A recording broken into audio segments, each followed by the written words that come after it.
भारत। नमस्कार नमस्कार।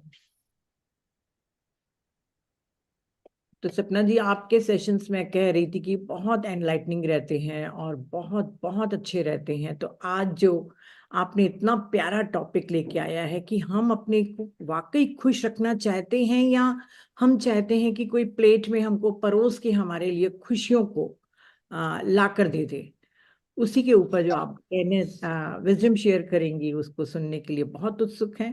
तो over to you. Thank you. सभी को मेरा नमस्कार। अम, हम लोग बात कर रहे थे, नीता जी से मेरी बात हो रही थी कि सबकी लाइफ में कितनी प्रॉब्लम्स है, कितने इश्यूज है। मेरी आवाज आ रही है क्लियरली? हाँ हाँ, बिल्कुल। सॉरी। तो कितनी प्रॉब्लम्स है हमारी लाइफ में, कितने इश्यूज है, सबके ही लाइफ में होते हैं, बट लेडीज को खास करके। क्योंकि कई बार लाइफ में हमको ये महसूस होता है कि हम जो चाहते हैं उस तरह से हम जी नहीं पा रहे हैं। और ये फीलिंग लेडीज में ज्यादा होती है क्योंकि अम, हमारा कुछ सोशल स्ट्रक्चर ऐसा है कि घर देखना ये प्राइमरीली जो है वो औरत की रिस्पॉन्सिबिलिटी होती है। अभी भी ऐसे कई घरों में कई लड़कियां हैं जिनको काम करने नहीं दिया जाता, मतलब बाहर जॉब करने नहीं दिया जाता है।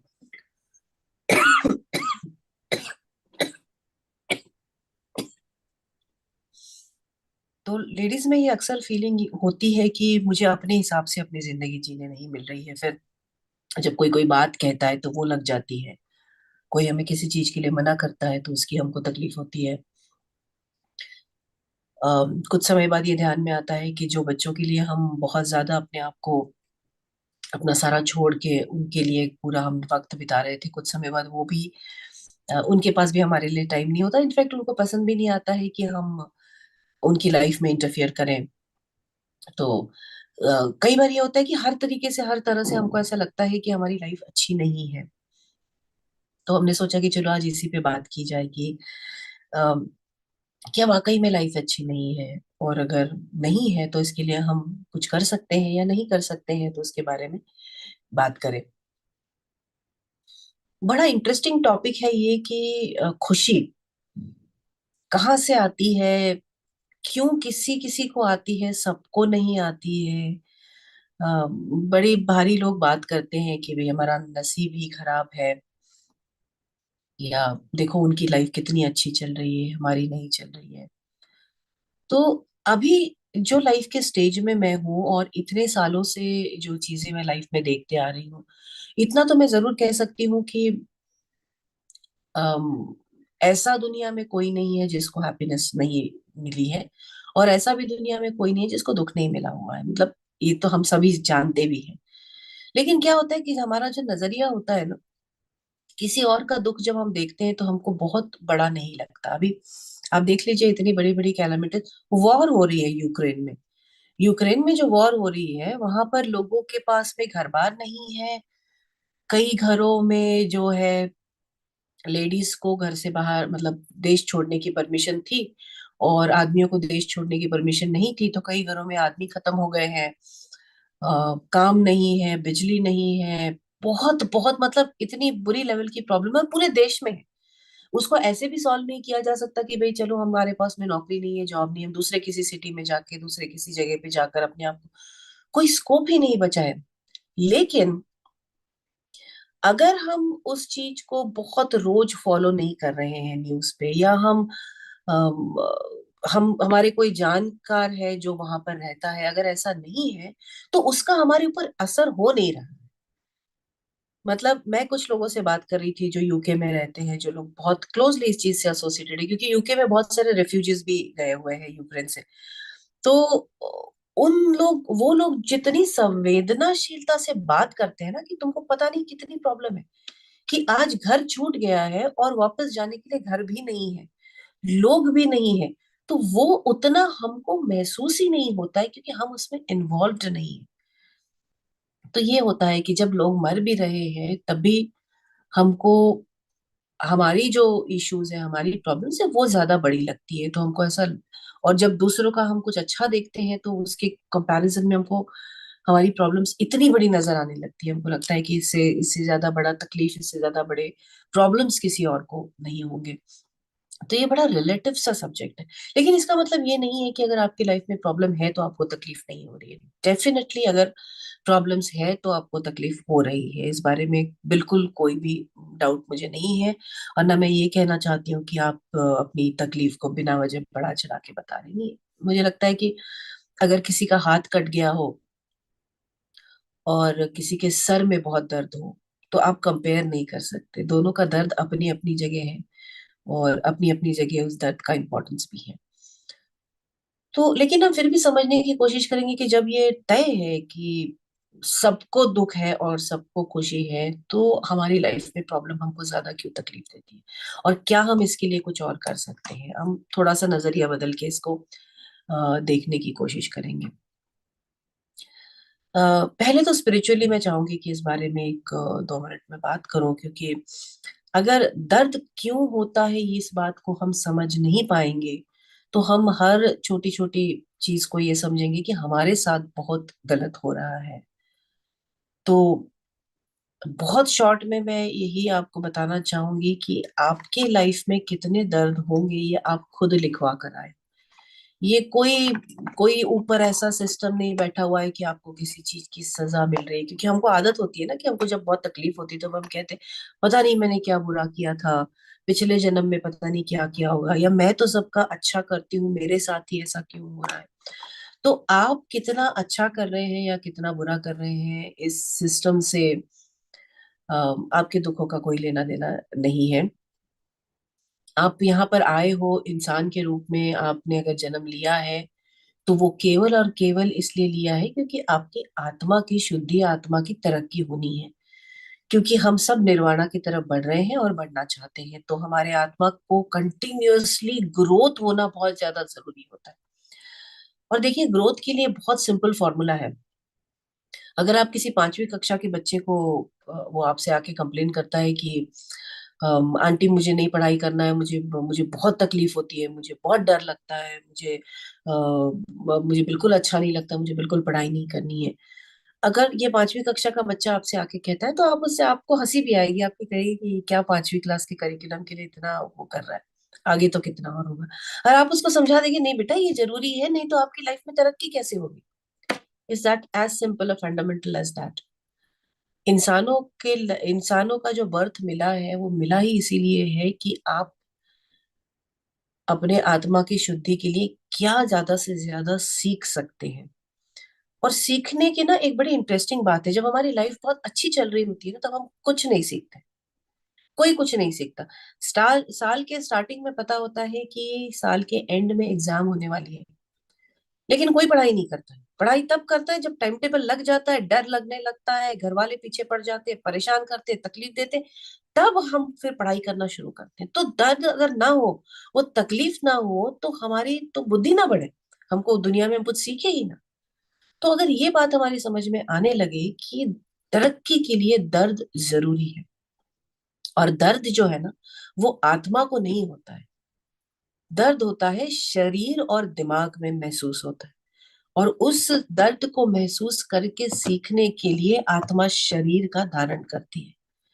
तो बेसिकली आप अगर यहाँ पे पैदा होकर आए हैं तो आपने सीखने के लिए ही आए हो, और सीखने के लिए दर्द लेना बहुत ज्यादा जरूरी है।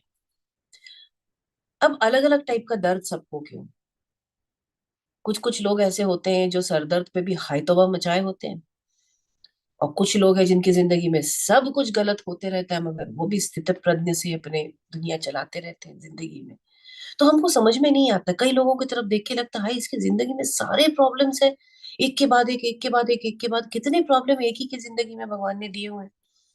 और कुछ लोगों की तरफ हमको देखकर लगता है कि ये तो इनकी जिंदगी कितनी बढ़िया है, इनको तो कोई तकलीफ नहीं। लेकिन सच बताओ, जो वो लोग है ना जिनकी जिंदगी में ऐसा लग रहा है कि कोई तकलीफ नहीं है, उनको अपनी जगह बहुत तकलीफ है। जो तकलीफ आपको नहीं दिख रही है, आपके हिसाब से जो चीज बहुत छोटी सी है, लेकिन उनको तकलीफ हो रही है।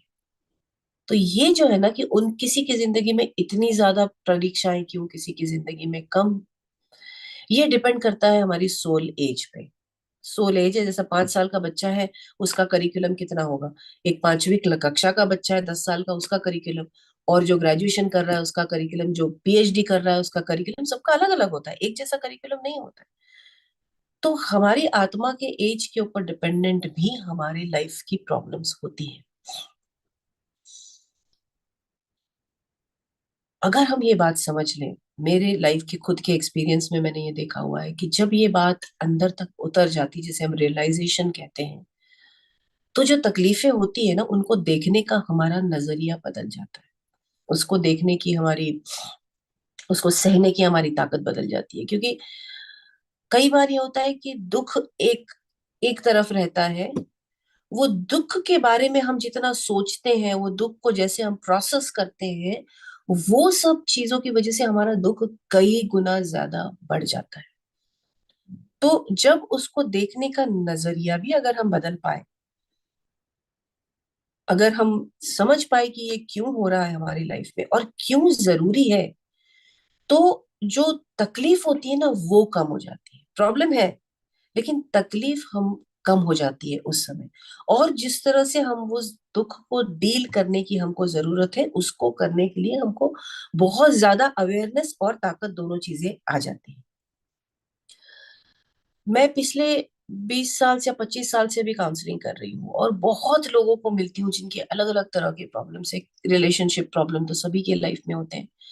कहीं किसी ने बहुत कम उम्र में अपना बच्चा खो दिया है, किसी के लाइफ में पूरे पैसे खत्म हो गए हैं, बहुत अलग अलग तरह की प्रॉब्लम्स होती है सबकी, और सब परेशानी में होते हैं, सब तकलीफ में होते हैं।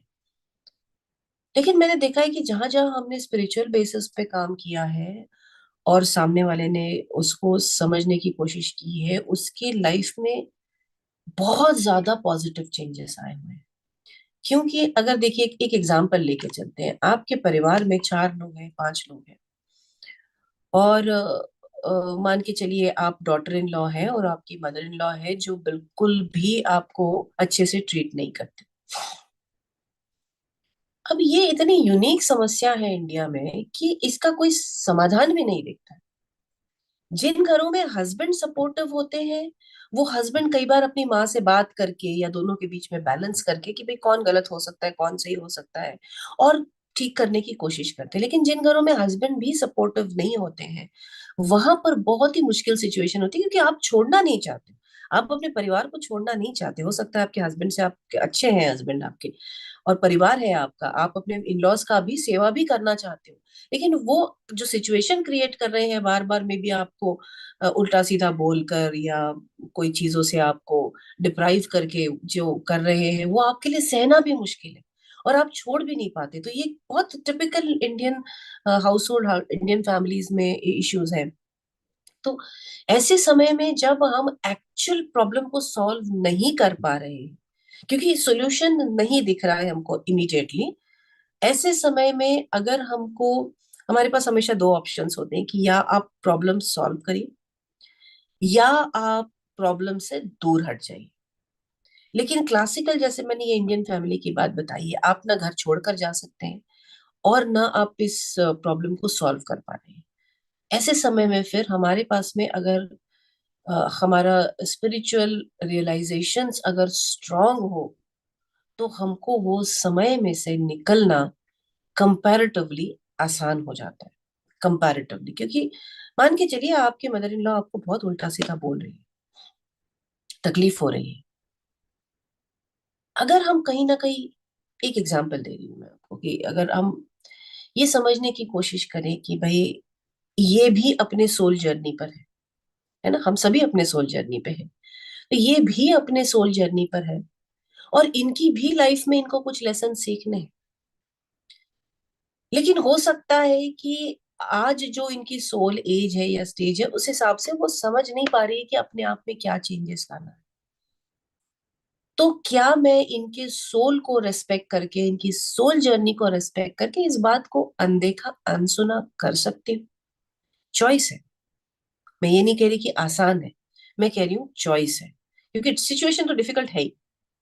और अगर कोई और समस्या का समाधान नहीं दिख रहा है, तो ये एक नजरिया है जो हम उस समय अप्लाई करके हमारी लाइफ को किसी हद तक चेंज कर सकते हैं।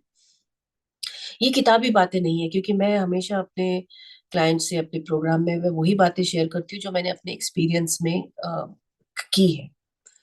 तो मेरे लिए सबसे बड़ा चैलेंज रहा है मेरे बच्चों के थ्रू, क्योंकि मेरे बच्चे बहुत स्ट्रांग माइंडेड है और शार्प है। अभी इंटरेस्टिंग बात ये होती है कि हम सब चाहते हैं कि हमारे बच्चे स्ट्रांग हो, इंडिपेंडेंट हो और स्मार्ट हो, शार्प माइंडेड हो, इंटेलिजेंट हो, बुद्धिमान हो। लेकिन हमारे लिए ये एक्सेप्ट करना बहुत मुश्किल होता है कि फिर ऐसे इंडिपेंडेंट और शार्प बुद्धि वाले बच्चे आपकी सुनते भी नहीं। राइट? तो ऐसा नहीं हो सकता कि बच्चे बहुत इंडिपेंडेंट हो, बहुत स्मार्ट हो, बहुत समझदार हो, लेकिन आपकी सुन रहे हैं, आपके हिसाब से कर रहे हैं। जब कोई भी व्यक्ति अपना इंडिपेंडेंट सोच रखता है तो वो अपने हिसाब से बिहेव भी करेगा। तो मेरे लाइफ में सबसे ज्यादा चैलेंज मुझे मेरे दोनों बेटियों ने दिया है, हमेशा दिया है, अभी भी दे रहे, काफी बड़े हो गए, इंडिपेंडेंटली रहते। लेकिन चैलेंज कंटिन्यूअसली होता है। शुरुआत में जब उनकी लाइफ मुझे दिखती थी कि मुझे लगता था कि ये गलती कर रहे हैं और सुन नहीं रहे हैं और इनकी लाइफ में प्रॉब्लम आ जाएगी, तो मैं पूरी तरह से परेशान हो जाती थी। मैं उनको बोलती थी, फिर सुनते नहीं थे तो डांटती थी, फिर उनकी आवाज बढ़ती थी, फिर मेरी आवाज बढ़ती थी, लेकिन सोल्यूशन कुछ नहीं निकलता था उसमें से, और बस रिश्ते खराब होते हैं। तो बहुत समय उसमें से जाने के बाद जब मेरे स्पिरिचुअल रियलाइजेशंस की तरफ थोड़ा सा ज्यादा इंक्लिनेशंस होने लगा और उसको मैंने इम्प्लीमेंट करना शुरू किया, तो मैंने हर स्टेज पे ना पीछे हटना शुरू कर दिया कि उतना ही बोलो जितना बहुत ज्यादा जरूरी है। उसके बाद में बोलना और बताना मेरा काम है, लेकिन उसको फॉलो करना या नहीं करना ये उनका स्पिरिचुअल जर्नी है। हर माँ बाप को लगता है कि हम ज्यादा समझते हैं, हमने दुनिया देखी हुई है, तो हम अपने बच्चे की जिंदगी की तकलीफें कम करें। कॉन्सेप्ट गलत नहीं, लेकिन आज तक कोई माँ बाप अपने बच्चे की जिंदगी की तकलीफ नहीं कम कर पाया है। लेकिन फिर भी हम कोशिश करते हैं, हम लड़ते हैं, झगड़ते हैं, चिल्लाते हैं, परेशान होते हैं, दिन रात परेशान रहते हैं, ये सुनता क्यों नहीं है, ये सुनती क्यों नहीं है। वो अपने रास्ते पे चलते जाते हैं। तो मैंने ये इम्प्लीमेंट किया हुआ है और हर दिन इम्प्लीमेंट करती हूँ। जब किसी परेशानी को लेकर मेरे पास आते हैं तो हर पेरेंट की तरह मेरे भी मन में एक बार आता है कि देखो मैंने बताया था तुमको पहले, लेकिन अब मैंने वो बोलना बंद कर दिया है और मैं उनकी बात सुन लेती हूँ। सुनती हूँ, सुनते समय मैं प्रेयर कर लेती हूँ, और अगर कोई सोल्यूशन वो मांग रहे हैं तो वो सोल्यूशन क्या हो सकता है, इसका सजेशन मैं उनको देती हूँ। लेकिन कई बार मुझे समझ में आता है कि उनको सोल्यूशन नहीं चाहिए, वो केवल बात बताना चाहते हैं। प्रॉब्लम है दिख रही है, लेकिन उनको मेरा सोल्यूशन नहीं चाहिए। उस समय मैं नहीं देती हूँ सोल्यूशन, बहुत मुश्किल है लेकिन मैं नहीं देती हूँ, क्योंकि मुझे पता है उनकी अपनी जिंदगी, उनका अपना रास्ता है। जब जरूरत होगी तब मांग लेंगे। तो ये जो चीज है ना, ये मैंने इम्प्लीमेंट करके लाइफ में सीखा हुआ है कि हर रिश्ते में, अभी बच्चे अगर कुछ मुझे बोलते हैं और मुझे उस बात का बुरा लगता है, तो ये मेरा चॉइस है कि मुझे बुरा क्यों लग रहा है। शायद मुझे बुरा इसलिए लग रहा है क्योंकि मेरी एक्सपेक्टेशन ये है कि उन्होंने हर बात मुझसे पूछकर और जैसे मैं सोचती हूँ वैसे करना चाहिए। ये मेरी एक्सपेक्टेशन के हिसाब से जब वो नहीं जाते हैं तो मुझे बुरा लग रहा है। तो मेरे बुरे लगने का जिम्मेदार कौन है? मेरे बच्चे मेरे बुरे लगने के जिम्मेदार कैसे हो गए? अगर मेरी कोई विचारधारा ऐसी स्ट्रांग है बिल्कुल कि मैं उसको बदलना ही नहीं चाहती कि ये चीज ऐसी ही करनी चाहिए, और उसकी वजह से अगर मुझे तकलीफ हो रही है, तो उसके जिम्मेदार वो कैसे हुए? तो अगर आपके घर में, एग्जाम्पल हम मदर इन लॉ का ले रहे थे, आपको बहुत रोज उल्टा सीधा बोलती हैं, उस बात को मन पे लगा लेना या नहीं लगा लेना ये चॉइस है। ये बहुत मुश्किल लग रहा है ना, लेकिन मैंने किया हुआ है बहुत सारे और रिश्तों के साथ भी, उसी हिसाब से आपको बता रही हूँ। ये चॉइस है। पर हमारे एक्सपेक्टेशंस जो होते हैं ना, वो इतने स्ट्रांग होते हैं कि मेरे साथ हर किसी ने अच्छा बिहेव करना चाहिए। क्यों भाई? वो अलग व्यक्ति है, वो कैसे बिहेव करना चाहता है वो आपको पूछ के क्यों करे? अगर उनको वैसा बिहेव करने में मजा आ रहा है तो आपके लिए अपना बिहेवियर क्यों बदले वो? तो मैं फिर ये सवाल पूछती हूँ कि आप अपने लिए क्या कर रहे हो? आप अपने आप को खुश रखने के लिए क्या कर रहे हैं? ये सवाल है जो मैं आज आपको देकर जाऊंगी, इसको अपने पास रखिए और प्लीज सोचिए कि ठीक है, ये लोग मेरी लाइफ में प्रॉब्लम क्रिएट कर रहे हैं, बट मेरी लाइफ में खुशी लाने के लिए मैं क्या कर रही हूँ, अपने लिए क्या कर रही हूँ। बहुत लोगों से बात करती हूँ मैं अपने ट्रेनिंग प्रोग्राम्स में, अपने काउंसलिंग्स में, मैं अक्सर बात करती हूँ, सजेशंस देती हूँ कि भाई आपका ये लाइफस्टाइल है, इसके हिसाब से आप ये दो तीन चीजें तो कर ही सकती है जिससे आपको अपने बारे में थोड़ा अच्छा लगेगा, अपनी लाइफ अच्छी लगने लगेगी। अनफॉर्चुनेटली जब मैं ये सजेशंस देती हूँ तो मुझे ये कहा जाता है कि अरे आपके लिए कहना आसान है पर ये करना कितना मुश्किल है। मैं जानती हूँ करना मुश्किल है, क्योंकि life is not suppose to be easy. ये समझ लीजिए आप, लाइफ आसान होने के लिए है ही नहीं। अगर आप उस स्टेज में पहुंच जाएंगे ना, सोल के उस स्टेज में पहुंच जाएंगे जब आपके लिए सब आसानी होनी चाहिए, तब आपको ये इंसान का जन्म ही नहीं मिलेगा, तब आपकी मुक्ति हो जाएगी। तो जन्म मिला है मतलब आपको तकलीफ होनी है, और आपको ये सब साइकिल में से जाना है, ये बहुत ज्यादा जरूरी है। तो वो ऑप्शन तो हमारे पास नहीं है कि पेन नहीं हो, होने वाला है, सब तरीके का होने वाला तकलीफ है, और इसीलिए ये प्रोसेस जो है खुश रहने का, ये डिफिकल्ट है, लेकिन आसान भी है। क्योंकि ना सबसे ज्यादा तकलीफ जो होती है ना हमको, सिर्फ हमारे अपनी एक्सपेक्टेशंस की होती है।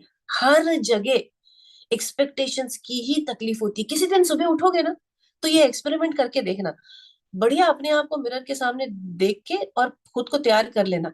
आज देखना माँ जी जो है ना, ये बातें बोलने वाली, और ये एक्सपेक्ट करके जाना, देखना दुख नहीं होगा, हंसी आएगी मन में। करके देखिए, बहुत इफेक्टिव है, होता है।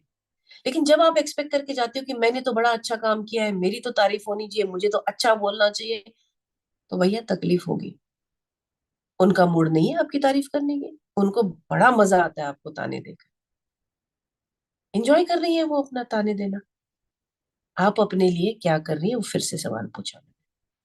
तो जैसे मैं मुझे मुझे किताबें पढ़ना बहुत अच्छा लगता है। अब तो मैं एकदम फ्री हूँ तो आज आज की बात नहीं करूंगी, बट मुझे किताबें पढ़ना बहुत अच्छा लगता है। एक समय ऐसा था कि अम, घर में इन लॉज थे जिनकी एक्सपेक्टेशन ये थे कि सुबह से शाम तक सारा काम बहू नहीं करना चाहिए। अम, सारे के सारे, मैं आपके सवालों के जवाब दूंगी, आप अपने सवाल रखिएगा एंड में, एक तो काफी कुछ इस सेशन में कवर हो जाएंगे, जो नहीं होते हम बाद में उसको डिस्कस करके क्वेश्चंस के आंसर जरूर देंगे। तो वो जो लाइफ थी कि जब इन लॉज के एक्सपेक्टेशन ये थे कि भैया आप डॉक्टर हो या कुछ भी हो, सुबह से रात तक घर का सारा काम आपने करना है। फिर आप इतने पढ़ लिख गए हो तो आपको लगता है आपने बाहर भी काम करना चाहिए। फिर दो छोटे बच्चे थे जिनका सब कुछ मैं अकेले करती थी, क्योंकि मेरे हस्बैंड को लगता था उनका भी काम सिर्फ कमाना है, बाकी कुछ नहीं है। तो कई बार ये हो जाता था कि 24 घंटे में से शायद 20-21 घंटे काम करना पड़ता था, और हार्डली 2-3 घंटे सोने मिलता था। तो कई साल निकल गए ऐसे ही करते हुए। पर उस समय की मैं आपको बात बताऊं कि ये सारी चीजें मैंने एक्सपेक्ट करके ली थी। मतलब उस समय स्पिरिचुअलिटी बहुत समझ में नहीं आती थी मुझे, लेकिन समहाउ मेरा थिंकिंग प्रोसेस ही ऐसा था कि जब शादी कर रही हूँ मैं एक व्यक्ति से जो मेरे पसंद का है, तो हो सकता है कि बाकी के परिवार वाले वैसे ना हो, क्योंकि उनके साथ तो जो आए वो आए। और अगर मैं थक जाती हूँ तो मैंने बाहर काम नहीं करना चाहिए, क्योंकि ये मेरा परिवार है, ये मेरा परिवार है, तो मेरे परिवार के लिए मैंने सब कुछ करना है। क्योंकि एज अ वुमेन, एक स्त्री के तौर पे मैं आपसे ये सवाल पूछती हूँ कि अगर आपको आपके सारे घर वाले, बच्चे भी, हस्बैंड भी, सब कह ले कि भैया हमारा काम ना सारा नौकर कर दे रहे हैं, हमको तुम्हारी जरूरत नहीं, तुमको जो करना है करो, आपको उसकी भी तकलीफ होगी। क्योंकि हमको वो भी हमारे लिए जरूरी है। एक बड़ी अच्छी फीलिंग होती है कि अपना बच्चा खा के निकला है घर से, हस्बैंड खुश है, सब कुछ बढ़िया से रखा हुआ है, उनका सामान उनको टाइम पे मिल रहा है, ये फीलिंग भी हमको ही चाहिए होती है। तो समहाउ ये नॉलेज देकर भगवान ने मुझे भेजा हुआ था पहले। तो वो ना 24 घंटे के काम में तकलीफ नहीं होती थी उसकी वजह से। तो मेरे कितने साल लाइफ में ऐसे ही निकल गए, क्योंकि मुझे ये महसूस नहीं होता था कि मेरे साथ कुछ गलत हो रहा है। मेरी फ्रेंड्स जो डॉक्टर्स थी वो मुझे कहती थी कि तुम क्यों इतना करते हो, तुम्हारे पढ़ने लिखने का इतना क्या फायदा है जो इस तरह से तुम घर में बिल्कुल रहते हो। पर मुझे उसकी तकलीफ नहीं होती थी। तो आप समझ के देखिए अभी। सिचुएशन ये थी कि मेरे सिचुएशन को देख के दूसरों को तकलीफ होती थी। मेरी फ्रेंड्स बहुत ज्यादा बोलती थी मुझे कि हम तो इतना करें ही ना, हम तो इतना सुने ही ना, तुम क्यों सुनकर लेती हो वगैरह वगैरह। लेकिन मुझे तकलीफ नहीं होती थी वो सिचुएशन में। और एक ही रीजन था उसका, क्योंकि मेरे दिमाग में बहुत क्लियर था कि ये परिवार भी मेरा है, और मुझे इतना भगवान ने टैलेंट दिया तो मुझे काम भी करना है, ये सब मुझे ही करना है। और मैं यंग हूँ, मैं कर सकती हूँ, मुझे कोई प्रॉब्लम नहीं है। 2 घंटा सोने मिले, 4 घंटा सोने मिले, 4-10 जगह दौड़ना मिले, मैं कर सकती हूँ तो कर रही हूँ। तो वो जो एक रियलाइजेशन था ना, उसमें मेरे कई साल ऐसे ही निकल गए, तकलीफ नहीं हुई। और जब मेरे एक्सपेक्टेशंस बढ़े कि भाई मैं इतना करती हूँ, मुझे कुछ तो सपोर्ट मिलना चाहिए, मुझे मेरे हस्बैंड का सपोर्ट होना चाहिए, मेरे इन लॉज का सपोर्ट होना चाहिए, मेरे बच्चों ने ऐसा बिहेव करना चाहिए, तब मेरे लाइफ की तकलीफ शुरू हो गई। और वो इतनी चली है, इतनी चली है तकलीफ की, डिप्रेशन का फेज आके सब। उसके बाद में जब तक मेरा फिर से स्पिरिचुअल रियलाइजेशन का फेज नहीं आया, पूरा अपने ऊपर काम नहीं किया, तब तक साल, मतलब करीब 10 साल इतनी ज्यादा तकलीफ में चले गए। तो ये खेल यहाँ पर है। अगर मुझे लग रहा है तकलीफ है तो तकलीफ है। आप देखिए कि अगर मैं आपको कहती हूँ कि ना रोज सुबह आप उठकर दौड़ने जाओ, तो आपको कितनी तकलीफ होगी उस चीज की। लेकिन अगर आप एथलीट हो, आपको दौड़ने में बहुत मजा आता है, तो 10-10 किलोमीटर, 20 किलोमीटर दौड़ लेंगे आप सोचेंगे भी नहीं, आप मैराथन दौड़ने के लिए चले जाएंगे। तो कौन सी चीज हम दिमाग में बिठा लेते हैं कि ये मुझे अच्छी लगती है, ये मुझे अच्छी नहीं लगती है। जिन लेडीज को खाना बनाने का बहुत शौक है ना, वो तो कितना कितना खाना बना लेती है। मुझे मुझे बड़ा आश्चर्य होता है, क्योंकि मुझे खाना बनाना अच्छा नहीं लगता। मैं, लोग कहते हैं कि मैं बहुत अच्छी कुक हूँ, और जब बहुत जरूरत थी तब सालों तक बनाया भी, अब नहीं बनाती। लेकिन मैं देखती हूँ कि जिनको पसंद है वो कितने शौक से, भाई ये भी खा लो, ये भी खा लो। मतलब कोई आधी रात में भी आ जाए ना, तो तुरंत किचन खोल के बैठ जाएंगे वो, कि बढ़िया गरम गरम खिलाते हैं तुमको। तो ये डिफरेंस होता है कि जो चीज हम दिमाग में रख लेते हैं ना कि ये मुझे अच्छा नहीं लग रहा है, वो हम हमारे लिए बहुत तकलीफ क्रिएट करती है। देखिए, लाइफ आइडियल किसी के लिए नहीं होती। जो लोग अकेले रहते हैं, हस्बैंड वाइफ, इन लॉज जिनके साथ में नहीं है, उनकी तकलीफें और हैं। कई बार ऐसा हमको लगता है कि ये कितना बढ़िया, ये लोग अपना फ्रीडम एंजॉय करें, मगर नहीं। क्योंकि बच्चों के बड़े होने का प्रोसेस है ना, वो बहुत बदल जाता है अगर आपके साथ में कोई बुजुर्ग है, आपके इन लॉज है साथ में। और इन लॉज से ज्यादा आपके बच्चों को कोई और प्यार नहीं कर सकता है। तो वो जो है ना, आप कितना फ्री माइंड होके घर के बाहर जा सकते, भले ही आप सब्जी लाने क्यों ना जाए, अगर आपके घर में कोई है। अगर आप केवल एक आया के भरोसे पे अपने बच्चे को छोड़ के जा रही, तो आप कभी भी फ्री माइंड से जी नहीं पाएंगे। दूसरा, जब इनलॉज घर में होते हैं ना, तो हस्बैंड वाइफ का एक डेकोरम बना होता है। हस्बैंड, जिन घरों में बुजुर्ग होते हैं वहां पर जो हस्बैंड से वो देर से घर नहीं आते, क्योंकि कहीं ना कहीं हमारे कल्चर के हिसाब से हमको बुजुर्गों का डर हमेशा रहता है। बच्चे समय सही समय पर घर पे आते हैं। माँ बाप से जितना बदतमीजी करते हैं उतने 90% केसेस में बुजुर्गों से नहीं करते हैं। कहीं बीमारी हो, कुछ हो, तो भले ही वो मुंह से कुछ बोले, लेकिन सपोर्ट होता है। तो ऐसा नहीं है कि बुजुर्गों के घर में होने से तकलीफ ही है, या बहू साथ में रह रही है तो उससे तकलीफ ही है, क्योंकि सपोर्ट तो है। भले ही उसकी जबान कड़वी है, लेकिन सपोर्ट तो है। तो जो हमको लगता है कि ये ना ऐसा सिचुएशन नहीं रहेगी तो मेरी लाइफ बहुत बढ़िया रहेगी, तो 4 बार सोच के देखिएगा इस बारे में। लाइफ की कोई भी सिचुएशन ऐसी नहीं है जो आइडियल है। कोई भी सिचुएशन ऐसी नहीं है जो आइडियल है। हर सिचुएशन के अपने अपने चैलेंजेस, अपने नए चैलेंजेस है हर सिचुएशन के। तो किस तरह के से चैलेंज को आप कहेंगे कि ये अच्छा है और ये चैलेंज बुरा है? जब एक चैलेंज हमको मिलता है तो हमको लगता है कि नहीं यार, उससे अच्छा तो वो बढ़िया है, मैं कर लूंगी। कितनी लड़कियां ऐसी है कि जो अकेले रहती है हस्बैंड के साथ, तो बच्चे होने के बाद उनको करियर छोड़ देना पड़ा है, क्योंकि बच्चे किसके पास रखेंगे, नहीं रख सकते। आप कितना पैसा कमा लीजिए, आप घर में किसी के भरोसे पे अकेले बच्चे को छोड़कर नहीं जा सकते। जो लोग क्रैश में बच्चों को रखते हैं उनके अपने चैलेंजेस होते हैं।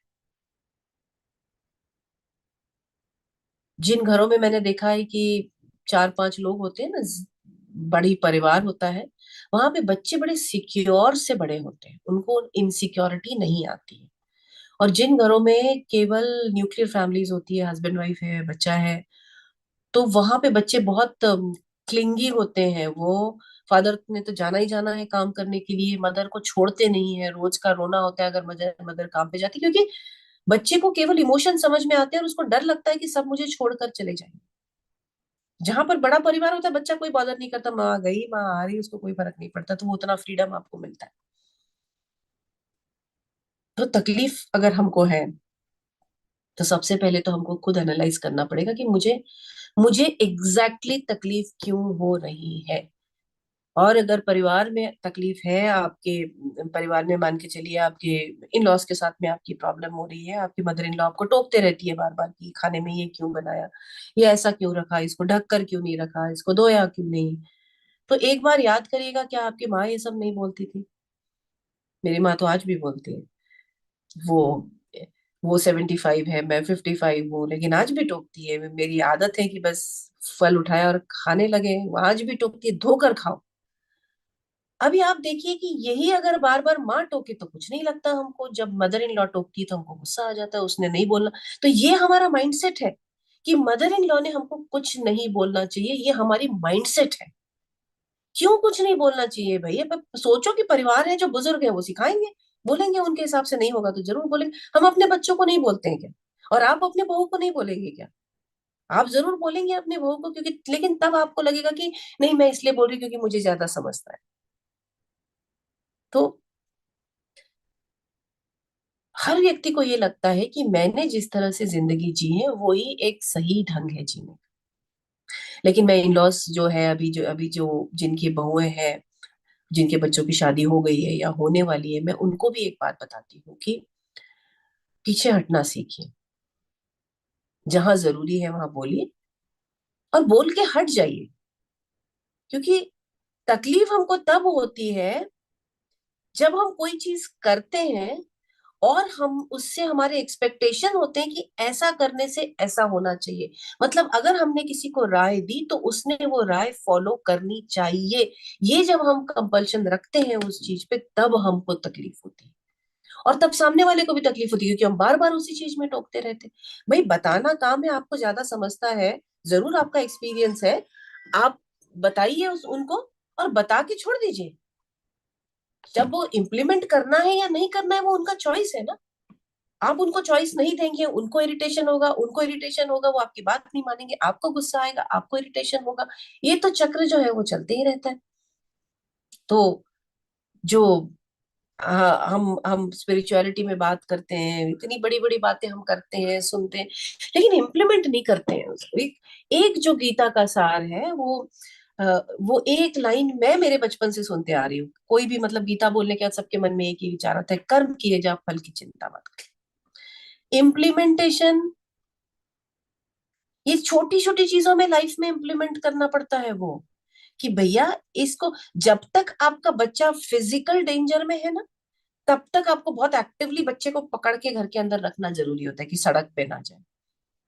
लेकिन उसके बाद में जैसे जैसे बच्चे बड़े होते हैं, उनको सजेशन दो, उनको ओपिनियन दो और छोड़ दो। करना है तो करेंगे, नहीं तो उस पर से कुछ बुरा होगा तो भुगतेंगे भी। हमने शुरुआत में ही बात की थी कि भुगतेंगे नहीं तो सीखेंगे नहीं। कोई नहीं सीखता है ऐसे। हमने भी बहुत गलतियां करी है, आज भी कर रहे हैं, करते जा रहे हैं, लेकिन हमारी गलती हमको लगती है कि नहीं नहीं, इतनी बड़ी गलती नहीं थी। दूसरों की गलती इतनी बड़ी दिखती है, बच्चों की गलती इतनी बड़ी दिखती है। क्यों हमने ऐसा मान लिया है कि भैया हम ही सब दुनिया के सबसे समझदार हैं? और समझदारी का बोझ लेकर भी क्यों चलना? एक दूसरा आइडिया दे रही हूँ आपको। जहां जहां पॉसिबल हो ना, समझदारी का बोझ उतार के फेंकिए, बढ़िया लाइफ एंजॉय करिए। क्यों इतना समझदार होना है आपको? कोई जरूरी नहीं है, लाइफ एंजॉय करके तो देखिए, बड़ा मजा आता है। अगर आपकी मदर इन लॉ आपसे कहती कि किचन में नहीं आना, उसमें बुरा मानने की क्या बात है? मेरे मुझे लगता है तो इससे खुशी की बात नहीं होगी और कोई।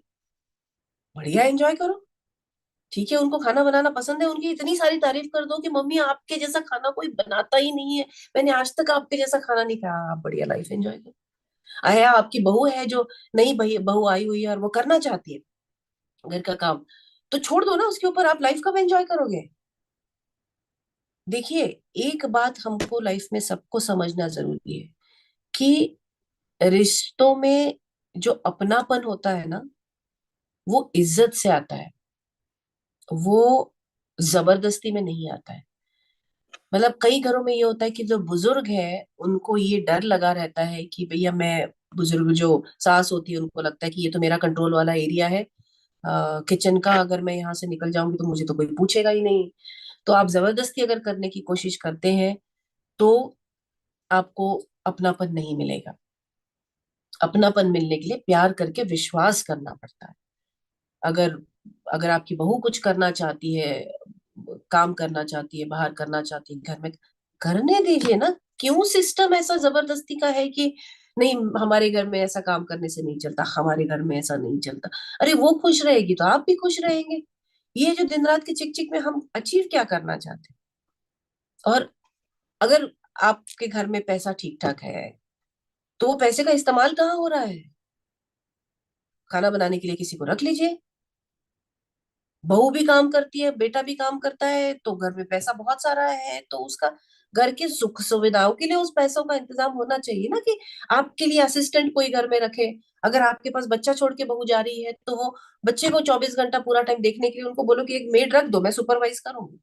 और आप भी एंजॉय करो, वो बच्चा एंजॉय करे, वो माँ बाप एंजॉय करे। क्यों हम इतने सारे कंडीशंस डाले हुए कि ऐसा ही होना चाहिए? जब तक हम ये नहीं छोड़ेंगे कि ऐसा ही होना चाहिए, तब तक हमारी लाइफ से तकलीफें नहीं जाएंगी। उन बहुओं से भी मैं कहती हूँ कि जैसे मान के चलिए कि आपके घर में जॉब करने की परमिशन नहीं है, इसलिए आपको हमेशा बुरा लगते रहता है कि मुझे जॉब नहीं करने मिल रहा, जॉब नहीं करने मिल रहा, जॉब नहीं कर। थोड़ा सा एनालाइज करिएगा कि एक तो सबसे इंपॉर्टेंट बात यह है कि क्या आपकी फितरत जॉब करने वाली है? क्योंकि मैं कई लेडीज से मिलती हूँ कि जो बहुत जिद करती है कि जॉब करना है, और जब जॉब शुरू करते हैं या उनको परमिशन मिलती है, जाते हैं, तो उनसे वो हैंडल नहीं होता, क्योंकि बहुत मुश्किल है। जो भी लेडी आज घर के बाहर जाके काम कर रही है वो 3 शिफ्ट में काम कर रही है। वो सुबह घर का काम करती है, क्यों? क्योंकि घर का काम सबको करना पड़ता है, जो घर में रहते हैं उनको सबको घर का कुछ ना कुछ काम करना पड़ता है। कोई अलग नहीं है, आपका अपना घर है। तो घर का काम आपको सुबह करना है, दिन में आपने काम पर जाना है, वापस लौटने के बाद में अपने बच्चों को टाइम देना है, उनकी पढ़ाई, उनकी परवरिश, घर की साफ सफाई, जो कमरा, आपका कमरा देखना है, ये तो आपको ही करना पड़ेगा। ये कौन करेगा? तो जो औरत बाहर जाके कुछ भी कर रही है वो 3 शिफ्ट में काम कर रही है, वो दोपहर को सोती नहीं है, उसको सीरियल देखने नहीं मिलता है, उसके लाइफ में एंटरटेनमेंट नहीं होता है। वो अगर बीमार भी होगी उसको छुट्टी नहीं होती, उसको आराम नहीं करने मिलता है। तो आसान नहीं है ये। It's a very very difficult job. आदमी का काम करना और औरत के काम करने में बहुत फर्क है। तो क्या आप सचमुच, आपकी वो फितरत है? और अगर नहीं है तो लड़ किस चीज के लिए रही है? बस दुनिया में बाकी औरतें काम कर रही है इसलिए आपका अगर बढ़िया लाइफ चल रही है, पैसे की कोई प्रॉब्लम नहीं है, घर में ठीक ठाक सब कुछ चल रहा है, तो क्यों जबरदस्ती का है कि मुझे जॉब करना है, जॉब करना है? और भाई, जॉब पे जाने के बाद में ना सुननी पड़ती है लोगों की, बहुत बहुत सुननी पड़ती है, बॉस की सुननी पड़ती है, साथ वाली कलीग्स की सुननी पड़ती है, प्रेशर होता है, परफॉर्मेंस का, डिलीवरी का प्रेशर होता है, कंटिन्यूअस प्रेशर रहता है आपको। ऑफिस में बैठे हो तो घर की चिंता होती, घर में बैठे हो तो ऑफिस की चिंता होती, प्रमोशन मिले तो स्ट्रेस क्योंकि काम बढ़ गया है, प्रमोशन नहीं मिले तो स्ट्रेस क्योंकि बुरा लग रहा है। It is not an easy world.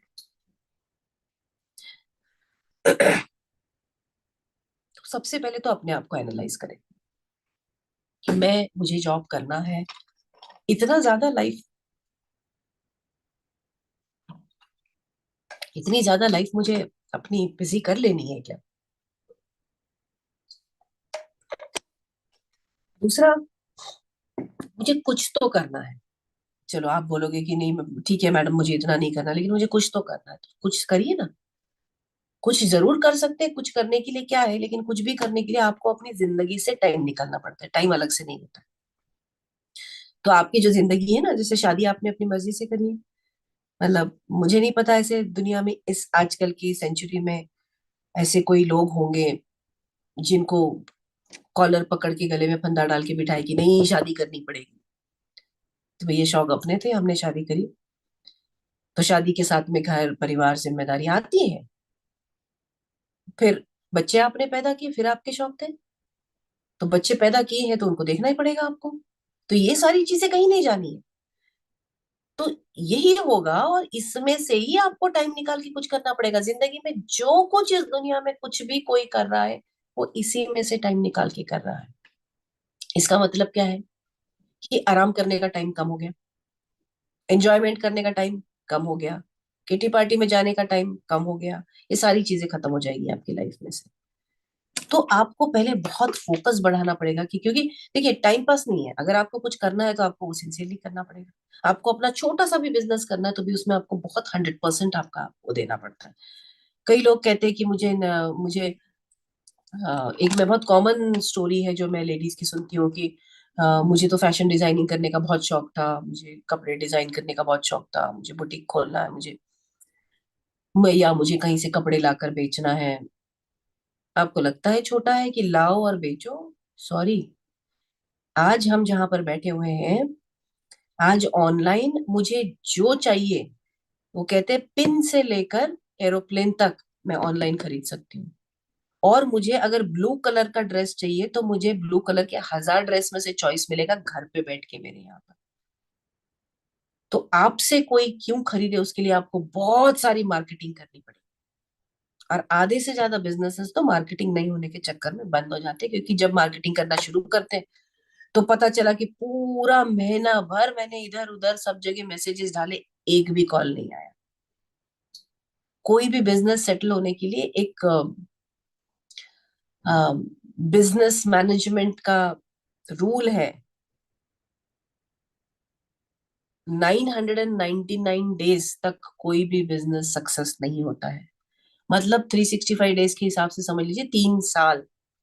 3 साल तक आपको सिर्फ मेहनत करनी है, लेकिन आपको कोई अच्छी वाली फीलिंग नहीं आएगी कि मेरा काम क्या बढ़िया चल रहा है और मुझे बहुत प्रॉफिट हो रहा है। नहीं आता है।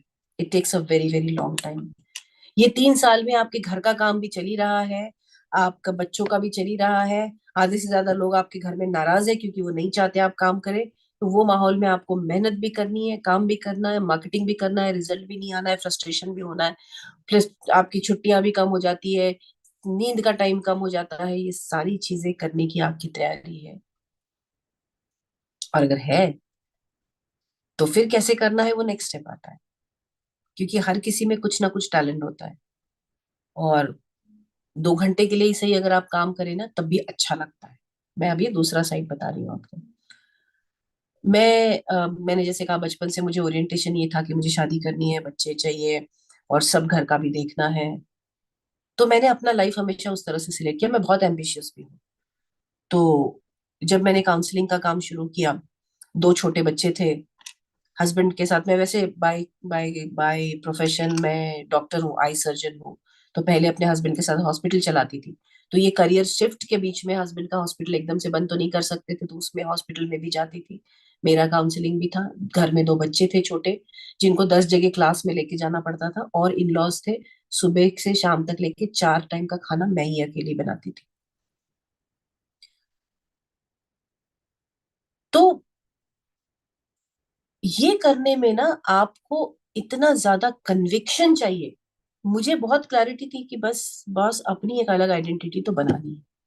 कई बार ऐसी सिचुएशन में मैं थी कि मैं इतनी थक जाती थी, लेकिन अगर मैं कहीं गलती से घर में बोल दूं तो मुझे ये कहा जाता था कि भाई अपना वो छोड़ दो, बाहर क्या कर रहे हो तुम। दिस इज द जनरेशन जहां से मैं आई हूँ, मैं अकेली नहीं हूँ। मेरे जनरेशन की जिस औरत ने काम किया है सब यही सिचुएशन में से है, जिन्होंने नाम कमाया सब इसी इसी समय से गए हुए। आज तो बहुत आसान है, आज आप इजीली नौकर रख सकते हो, घर में 4 लोग होते बच्चा देखने के लिए रख सकते हो। तब मेरी जनरेशन की जितनी लेडीज ने अपना अगर प्रोफेशनली काम बनाया, यही तरीका था, कोई और तरीका नहीं था। करना है तो इसी तरह अपने आप को खत्म करके काम करो। लेकिन वो उतना जुनून होना चाहिए फिर। वो इतना जुनून था मुझ में कि मुझे काउंसलिंग करवाना है, क्योंकि तब 20-25 साल पहले किसी को काउंसलिंग नाम का शब्द भी नहीं पता था, और मुझे ये था कि लोगों को हेल्प की जरूरत है, किसी से बात करने की जरूरत है। तो वो ट्रांजिशन पीरियड में मुझे बहुत कुछ सीखना भी पड़ता था। मैंने नए क्वालिफिकेशन, मतलब कभी ये यूनिवर्सिटी की एग्जाम है, कभी वो यूनिवर्सिटी की एग्जाम है, वो भी होता था बीच में। लेकिन वो जुनून इतना स्ट्रांग था ना कि वो करना है, कि एक दिन मन में नहीं आया कि इसमें से कोई भी चीज छोड़ दो। उसी में से बच्चों के बर्थडे पार्टी भी ऑर्गेनाइज करना, मदर इन लॉ के लिए सरप्राइज पार्टी ऑर्गेनाइज करना, उनके बर्थडे के लिए सारी चीजें करती थी मैं, क्योंकि मैं अपने दिल से करती थी, क्योंकि हर स्टेज में मुझे लगता था ना, ये परिवार भी मेरा है, ये भी मुझे करना है, ये भी मुझे करना है, ये भी मुझे करना है, ये भी मुझे करना है, तब कर सकते हैं। लेकिन जब तक आप सोचते रहोगे ना कि मेरे साथ ये गलत हो रहा है, तो वो गलत होने वाला फीलिंग की जो नेगेटिविटी होती है ना, वो आपको खत्म कर देती है। लेकिन वो नेगेटिविटी 90% हमने खुद क्रिएट की हुई है। क्यों हम लोगों से इतना एक्सपेक्टेशन रखते हैं कि इन्होंने ऐसे ही बिहेव करना चाहिए, इन्होंने ऐसे ही करना चाहिए, इन्होंने ऐसे ही करना चाहिए। भाई मैं अगर घर में सबका काम कर रही हूँ, तो मुझे अगर लगते रहता है कि मेरी तारीफ भी होनी चाहिए, भाई क्यों? तो जितना एक्सपेक्टेशंस हम कम करेंगे, उतना लाइफ में जीना आसान हो जाएगा।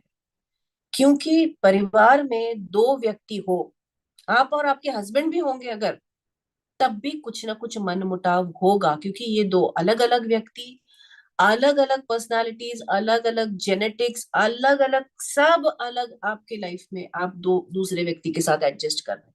तो कई चीजें ऐसी होगी नहीं नहीं बनती। आपने तो कई, आप में से कई देख रहे होंगे, अभी बच्चों से नहीं बनती हमारी। हम चाहते हैं ऐसा हो, बच्चे चाहते हैं वैसा हो, तो नहीं बनती है। और ये लाइफ का मुद्दा ही वही है। हमको, ये जो हम सोल फैमिली कहते हैं, हम हमेशा अपनी सोल फैमिली के साथ में रहते हैं। और जो मैंने आपसे कहा था कि आप खुद लिखा के आए हो कि इस लाइफ में आपको क्या क्या लेसन्स लेने हैं, उस लाइफ के लेसन्स के हिसाब से हम पूरा करिकुलम भी बना के आते हैं। वो करिकुलम होते हैं, क्योंकि अगर 5वीं क्लास का बच्चा है तो उसके लिए स्पेशलाइज्ड करिकुलम बनता है। उसको आप उठा के कोई भी पढ़ाई नहीं दे सकते हो। तो वो करिकुलम बनता है कि अगर ये सीखना है तो इसके लिए इसकी लाइफ में क्या क्या प्रॉब्लम्स आनी चाहिए। तो माँ कैसी होनी चाहिए, तो फादर कैसे होने चाहिए, हस्बैंड कैसा होना चाहिए, वाइफ कैसी होनी चाहिए, क्योंकि हमारे जो करीब के लोग होते हैं ना, उन्हीं से हमको तकलीफ होती है। इसीलिए लेसन वहीं से आता है। इसीलिए करीब के लोगों का बैलेंस आप हमेशा देखोगे। हमारी लाइफ में 3 से 4 करीब के ऐसे लोग रहते हैं जो हमेशा ऐसे सुई चुभाते रहते हैं। लेकिन एक या दो ऐसा होता है जो, है ना, हमको ऐसे काम इफेक्ट हमारी लाइफ में क्रिएट करता है। कभी हमारी माँ होती है, कभी कभी फादर होते हैं, कभी एक आधा हमारा बच्चा होता है। तो वो हमारी, हम सोल फैमिली में ऐसे एक दूसरे के लिए रोल्स लेकर आते हैं कि भाई तुम्हारी लाइफ में तुमको ये लेसन सीखना है, तो मैं तुमको बहुत परेशान करने वाला हस्बैंड बन के पैदा हुआ। तो इससे तो कोई छुटकारा नहीं है। और हम इंसान है, तो हमने लोगों के बीच में ही रहना है। अकेले रहेंगे तो भी हमको तकलीफ होगी। तो लाइफ है, हम खुद लिखवा के लाए हैं, हमको पता है, हमको सीखना है। सोल को बड़ी जल्दी होती है, सोल का ना बड़ी जल्दी होती है इसको, कि मैं कब जल्दी से जल्दी ये लाइफ और डेथ का चक्कर खत्म करके ना, I become one with the divine, और निर्वाणा मुझे प्राप्त हो जाए। वो चक्कर में क्या करता है ना, सोल बहुत ज्यादा लेसन्स लिखा के ले आता है। ज्यादा लेसन्स मतलब ज्यादा तकलीफ है। जब इंसान के शरीर में आ जाता है, वो तो सारी चीजें तो भूल जाता है कि मैं क्या क्या लिखवा के लाया, और यार शरीर की तकलीफें शुरू हो जाती है। आसान नहीं है, मगर लाइफ यही है। लाइफ का सार यही है, लाइफ का मकसद यही है। कुछ भी और दूसरा मकसद नहीं है लाइफ का। लाइफ का एक ही मकसद है, आपके सोल ने लेसन लेते रहना चाहिए। तो कई बार हम ये कहते हैं कि मेरा नसीब कितना खराब है। तो जो नसीब जो चीज होती है ना, ये वो ब्लूप्रिंट है जो हम लिखा के लाए हैं। ये ब्लूप्रिंट के फॉर्म में ही होता है। ये ब्लूप्रिंट अगर आपने किसी मकान का देखा होगा, तो ब्लूप्रिंट में ये यहाँ पर पिलर होगा, यहाँ पर बीम होगी, यहाँ पे खिड़की होगी, यहाँ दरवाजे होंगे। ये स्ट्रक्चर नहीं बदला जा सकता है। लेकिन वो ब्लूप्रिंट का जब घर बनता है और आप उस घर में आते हो, तो उस दीवार को कलर कौन सा देना है, बेड का डायरेक्शन कौन सा होगा, चादर कौन से कलर की डालनी है, किस कमरे में कौन सोएगा, घर साफ रखना है या नहीं, आपस में झगड़ा करना है या नहीं, ये हमारा चॉइस होता है हमेशा। उसको हम कहते हैं फ्री विल। जो पहले नक्शा पास हो जाता है, उसके बाद भी ये फ्री विल हमारी लाइफ में हमेशा होती है। जिसकी वजह से अगर कुछ दिन के बाद में एक पर्टिकुलर चीज हमको पसंद नहीं आए, तो हम इंटीरियर डेकोरेशन फिर से करा सकते हैं। क्योंकि घर में रहने आने के बाद हमको समझ में आता है कि नहीं, ये यहाँ नहीं ना, यहाँ होना चाहिए था। तो जो चॉइस है हमारे पास में, तो कुछ चीजें हमारी लाइफ में जो है वो फिक्स्ड है। जो इस तरह से तकलीफ देने वाले लोग हैं, ये तो फिक्स्ड है भाई, क्योंकि इनका काम ही है कि आपको आगे बढ़ाना है। चुबो चुबो के आपको आगे बढ़ने के लिए मजबूर करना है। और ऐसे एनवायरनमेंट में हम खुशी से रहें या दुख से रहें, ये फ्री विल हमारे पास में है।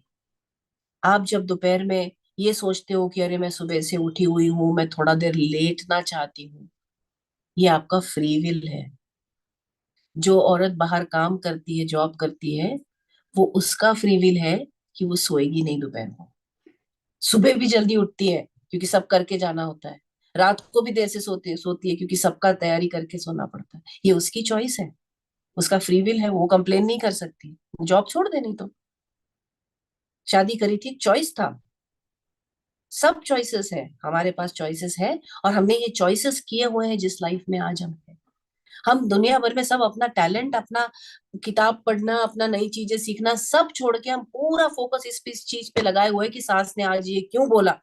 चॉइस है, कंपल्सरी नहीं है। वो बोल के तो खाली हो गई, वो बोलकर चली भी गई, हम अभी भी उसको सिर पर लेके बैठे हुए हैं। हर आने वाले व्यक्ति को वही बताते हैं कि अरे मेरे साथ ऐसा हुआ, अरे मेरे साथ ऐसा हुआ, मेरे साथ ऐसा हुआ, मेरे साथ ऐसा हुआ। तो जो दुख सुबह 15 मिनट में खत्म होना था, वो हम 15 दिन के बाद भी उसको चला रहे हैं। चॉइस है, तकलीफ तो है ना। बट जितने समय आप सास के सामने नहीं है, बाकी टाइम तो आपका चॉइस है ना, आप क्या कर रहे हो। तो अपना कोई टैलेंट डेवलप करिए। आज इंटरनेट की वजह से आप जो चाहे घर में बैठे कर सकते हो। आप डिजिटल मार्केटिंग सीख लीजिए, आप चीजें बेचना सीख लीजिए ऑनलाइन। और आजकल तो ऑनलाइन इतना सारा पॉसिबिलिटी है कि आपको कोई चीज खरीदने की भी जरूरत नहीं है। इसको कहते हैं एफिलिएट मार्केटिंग। जस्ट एक आइडिया आपको बता रही हूँ मैं, अगर आप कंप्यूटर इजीली यूज कर सकते हैं, तो ये सोचिए आप इस बारे में कि बस दूसरे लोग जो चीज बेच रहे हैं ना, उनकी लिंक लेकर आपको अपने वेबसाइट पे डालना है, और अगर आपके लिंक पे से कोई खरीदता है तो आपको पैसा मिलता है। It's called affiliate marketing. सीखना पड़ता है ऑफ कोर्स, हर चीज करने का एक साइंटिफिक तरीका होता है। तो आप घर में बैठ के कुछ भी कर सकते हैं जो आप चाहते हो। अगर बाहर जाने की परमिशन नहीं है, बाहर जाने की पॉसिबिलिटी नहीं है, आप घर में बैठ के कर सकते हो, अपने कमरे में बैठ के कर सकते हो। किसी से कोई मतलब नहीं, 1 घंटे में कर सकते हो, 2 घंटे में कर सकते हो, जितनी देर में बच्चे गए हुए हैं और कोई नहीं है आपके सिर पे बैठने वाला, उतनी देर में कर सकते हो।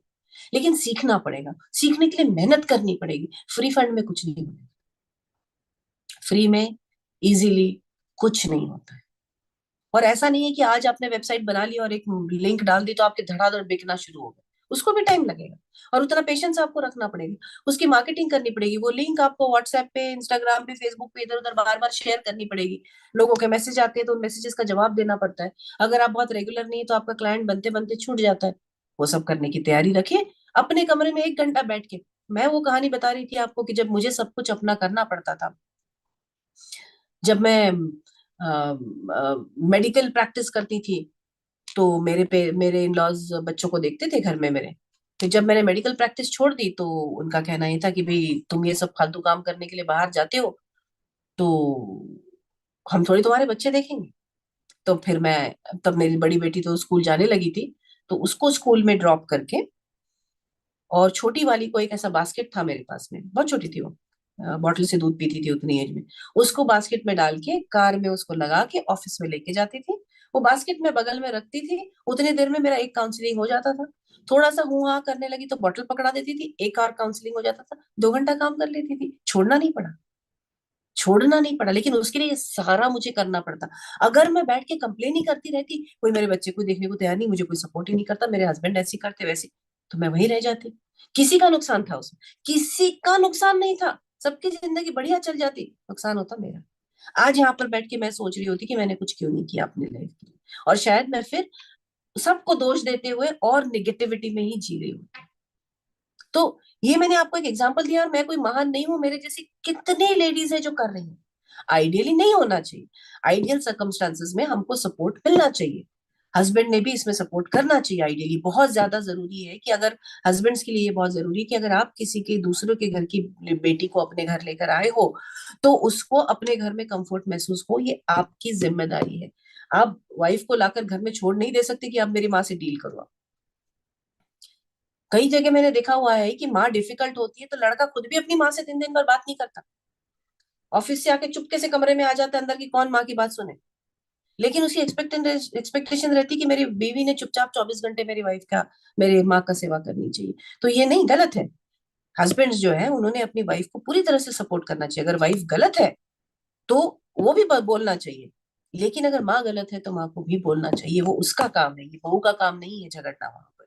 तो यस, आइडियली ये सब कुछ मिलना चाहिए हमको। आइडियली सास ने भी ये समझना चाहिए कि जमाना बदल गया है, जब हम घर में मेड्स रख सकते हैं तो रखना चाहिए, सपोर्ट करना चाहिए, आइडियली यस। बट मेरा कहना यह है कि अगर आइडियल नहीं है आपके आसपास में सब लोग, तो आपके पास चॉइस है कि अगर वो बदलने को तैयार नहीं है, तो मैं अपनी जिंदगी पूरी नेगेटिविटी में गुजारना चाहती हूँ कि अलग तरीके से अपनी जिंदगी बहुत अच्छे गुजारना चाहती हूँ। ये चॉइस आपके हाथ में है। कंप्लेन आप करते रहेंगे, पूरी जिंदगी निकल जाएगी। पता है, यही बात है, भगवान ने कैपेबिलिटीज देकर सबको भेजा हुआ है। ऐसा कोई नहीं है इस दुनिया में जिसमें कोई टैलेंट नहीं है, सब में कुछ ना कुछ होता है, कुछ ना कुछ सब में होता है। लेकिन उस टैलेंट को अपनी लाइफ के किसी अच्छे चीज में बदलने के लिए जो मेहनत लगती है ना, वो करने के लिए मैक्सिमम लोग रेडी नहीं होते हैं। इसीलिए ऐसा दिखता है कि लाइफ में कुछ ही लोग सक्सेसफुल होते हैं, बाकी के लाइफ के ग्राइंड में चलते रहते हैं। इसीलिए दिखता है वो, क्योंकि केवल टैलेंट से काम नहीं चलता, केवल इच्छा से काम नहीं चलता, केवल ये फील होने से काम नहीं चलता कि मैं मॉडर्न लड़की हूं, मैंने बाहर जाके काम करना चाहिए, इससे काम नहीं चलता। वो जो ग्रिट है वो चाहिए। और दूसरा, अगर आपने अपने बच्चे आपने पैदा किए हुए हैं, तो आपको उनको देखना ही पड़ेगा। कितना भी मेड रख ले या कोई भी रख ले, उनके डेवलपमेंट की जिम्मेदारी आपकी है, क्योंकि आप चाहते थे इसीलिए वो आपके घर में पैदा हुए।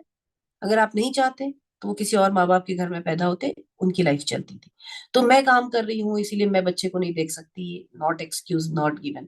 इसीलिए मैं यंग लड़के लड़कियों को कहती हूँ कि भाई शादी के लिए तैयार हो क्या, 50 बार सोचो। बच्चे के लिए तैयार हो क्या, 50 बार सोचो, बिकॉज इट रिक्वायर सैक्रिफाइस। आप कर रहे हो, आप किसी और के घर की लड़की को अपने घर में ला रहे हो, आप किसी आदमी के साथ जिंदगी बिताना चाहते हो, तो आपको वहां पे अपने आप को बदलना पड़ेगा। आपको उनके लिए अपने आप को एडजस्ट करना पड़ेगा। अगर बच्चा आप पैदा कर रहे हो तो उसके लिए आपकी नींद छोड़नी पड़ेगी, हो सकता है आपको करियर भी छोड़ना पड़े कुछ टाइम के लिए, आपको बहुत सारी चीजें एडजस्टमेंट करनी पड़ेगी। Are you willing to do it? बाद में कंप्लेन करके आप किसको बता रहे हो? सारी चीजें तो हमारी चॉइस की है। शादी करना है, शादी करना है, नाच नाच के शादी कर रहे हैं हम, फिर उसके बाद में आने वाली चीज के लिए हम कंप्लेन कर रहे हैं, ये क्या बात है? इसीलिए मैं बहुत स्ट्रांगली कहती हूँ कि जिनके भी घर में शादी की उम्र के बच्चे हैं, वहां पर बच्चों की और माँ बाप की प्री मैरिटल काउंसलिंग बहुत ज्यादा जरूरी है। मैं पेरेंट्स की भी कह रही हूँ, क्योंकि आपको भी एक टोटली नए लाइफ के लिए रेडी होना है। आपका आज तक लड़का था, कल से किसी का हस्बैंड होने वाला है, उसको आपको अलग तरीके से ट्रीट करना पड़ेगा। आपके घर में डेफिनेशंस चेंज हो जाएंगी। नई आने वाली बहू जो है, अगर उसका घर है तो वो चेंज करना चाहेगी और आपको उसके लिए तैयार होना पड़ेगा। तो लड़के लड़कियों का अगर शादी पक्की हुई है या शादी के लिए लड़का लड़की देख रहे हैं, उनके लिए कुछ बात चल रही है, तो पूरे परिवार का प्री मैरिटल काउंसलिंग बहुत ज्यादा जरूरी, क्योंकि हम नहीं समझते कि शादी के साथ क्या क्या आता है। Life is going to give you lot of challenge at every stage. आप ये नहीं बोल सकते कि मुझे अमेरिका पढ़ने जाना है, मुझे भेज नहीं रहे, भेज नहीं रहे। और अमेरिका भेजने के बाद में कितने सारे बच्चों की प्रॉब्लम होती है, माँ बाप कैसे वैसे भेज देते हैं, लेकिन वहां पर हमारे जैसी पढ़ाई नहीं होती। हमारे यहाँ पे तो बढ़िया, बहुत सिंपल है। आप किसी भी करिकुलम में हो, किसी भी कॉलेज में कोई भी कोर्स पढ़ रहे हो, आपको अगर एग्जाम के 2 महीना पहले नोट्स मिल गए तो आप उसको रट के पास कर सकते हो। और जब आप बाहर पढ़ने के लिए जाते हो तो आपको नोट्स नाम की कोई चीज नहीं होती है, कोई फिक्स्ड करिकुलम नहीं होता है। आपको लाइब्रेरी में बैठना पड़ता है, घंटों घंटों रिसर्च करना पड़ता है, तब आप आगे बढ़ पाते हो, जो हमारे बच्चों से नहीं होता है। तो फिर से वही बात आ गई कि जिनके पास पैसा है वो अमेरिका में जा रहे हैं, कनाडा जा रहे हैं, पैसे से नहीं होता है, वो वापस आ जाते हैं। वहां पर भी बहुत एक्स्ट्रा मेहनत करनी पड़ती है।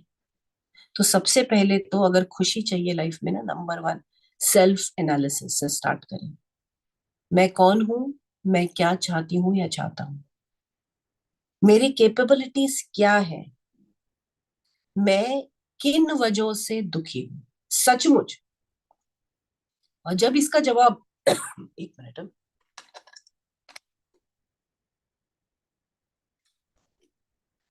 अगर आपको जवाब आता है कि मैं मेरे हस्बैंड की वजह से दुखी हूँ, मैं मेरे इन लॉज की वजह से दुखी हूँ, मैं मेरे मदर वाइफ की वजह से दुखी हूँ, तो समझ लीजिए कि यहीं पे आपको अपने ऊपर काम करना है।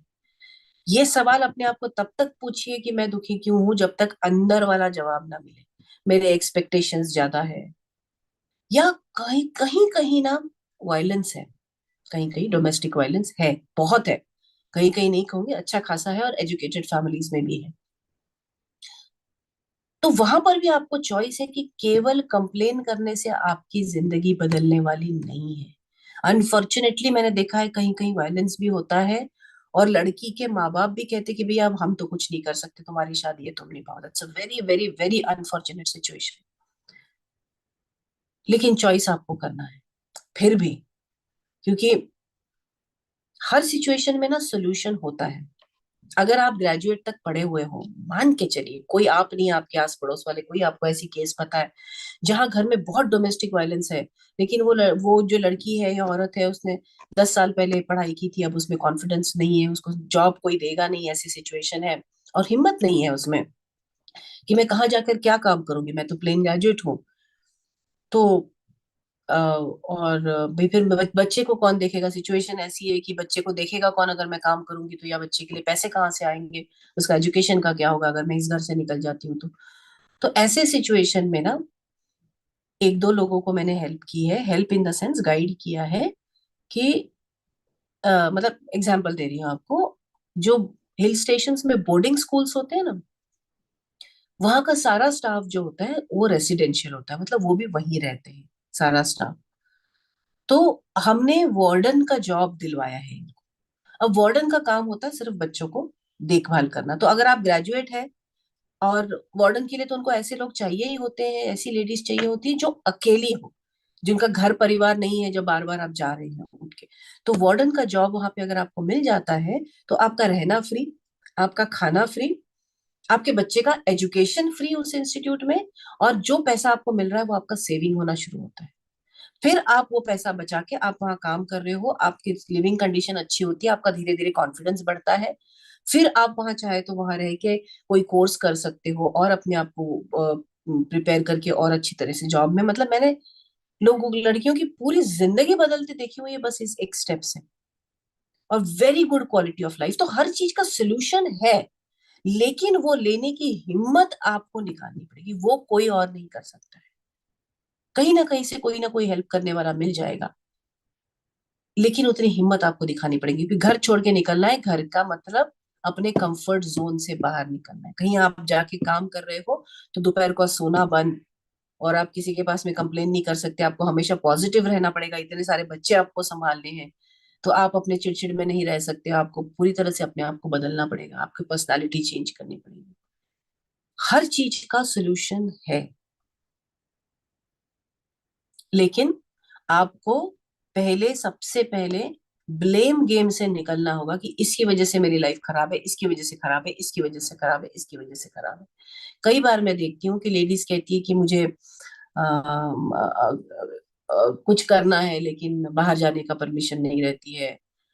लेकिन मैं देखती हूँ कि ये लोग पार्लर जाते हैं, आईब्रोज बनाते हैं, और हाँ उनका हक है, मैं ये नहीं कह रही कि उन्होंने करना नहीं चाहिए, लेकिन वो कैसे कर लेते हैं। इनमें से कई लेडीज ऐसी हैं जो किटीज में जाती हैं, हाँ वो कहती है कि भाई किटीज के लिए हमारे हस्बैंड की परमिशन है। पहले तो नहीं होगी ना, आई एम श्योर, उसके लिए भी आपको लड़ना पड़ा होगा, तो लड़िए थोड़ा। कोई आपको छोड़ने वाला नहीं है क्योंकि आप लड़ रहे हैं, लेकिन लड़ाई शुरू करी है तो उसको पूरा आखिरी तक ले जाने की हिम्मत चाहिए। घर में कलेश होगा, धीरे धीरे सब सेटल हो जाते हैं, सब सेटल हो जाते हैं धीरे धीरे, कोई फर्क नहीं पड़ता है उससे। लेकिन आपको क्या चाहिए ये आपको पता होना चाहिए, और उसके लिए आप क्या क्या चेंज करने के लिए रेडी है, क्या क्या सैक्रिफाइस आप, दूसरे नहीं, दूसरों को चेंज नहीं करना है, अपने आप को चेंज करना है। And I can guarantee you कि अगर आप ये एस्पेक्ट ही अपने लाइफ से हटा देते ना कि मेरी लाइफ की प्रॉब्लम उसकी वजह से या इसकी वजह से है, आज के दिन ही आपको लाइफ में प्रॉब्लम, आपके लाइफ में चेंजेस महसूस होना शुरू हो जाएंगे। ये होता है, और यही एक तरीका है, दूसरा कोई तरीका नहीं होता है। फिर वही है कि अगर घर बार छोड़ के निकलना है तो वो दूसरी प्रॉब्लम्स है। मैं अक्सर लोगों को ये एग्जांपल्स देती हूँ कि भैया आपके घर में गर्मी आती है तो कूलर लग जाता है, एसी खराब होता है तो रिपेयर करने वाला आ जाता है। आपको पता चलता है कैसे आता है?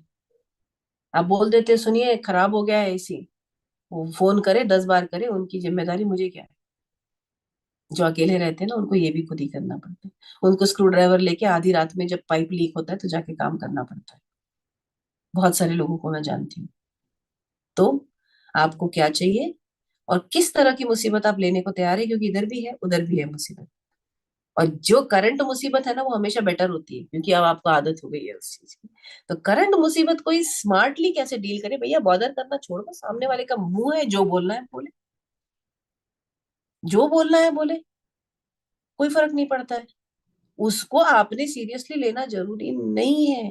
वो बोलती है कि भाई ऐसा काम मत करो, यहाँ पे काम मत करो, तो मत करो भैया, ठीक है आप कर लो, मुझे कोई प्रॉब्लम नहीं है। खुश रहना है तो चॉइस है, जबरदस्ती नहीं, जबरदस्ती कोई नहीं हो सकता। At the same time also remember, दूसरे लोगों की खुशी की जिम्मेदारी आपके सिर पे नहीं है। सो बहुत ज्यादा इसके चक्कर में मत रहिए, क्योंकि मुझे पता है, मैं ये कर चुकी हूँ as a daughter in law. रात को सोते समय दिमाग में ये चलता था कि भाई ये खुश थे, ये खुश थे, ये खुश थे, ये खुश थे। एक के चेहरे पे नाराजगी दिख गई तो रात भर नींद नहीं आती थी मुझे। ये समझने को बहुत टाइम लगा कि अगर उनको खुश नहीं रहना है तो उनका चॉइस है बॉस। सब कुछ बढ़िया चल रहा है, सबकी तबीयत ठीक है, भरा पूरा परिवार है, खुश नहीं रहना है तो तुम्हारा चॉइस है, जितना दुखी रहना है रहे। तो अगर आपकी मदर इन लॉ, आपके हस्बैंड खुश नहीं है तो वो उनकी चॉइस है, और वो दुखी है इसलिए आपने दुखी रहना, कोई जबरदस्ती नहीं है।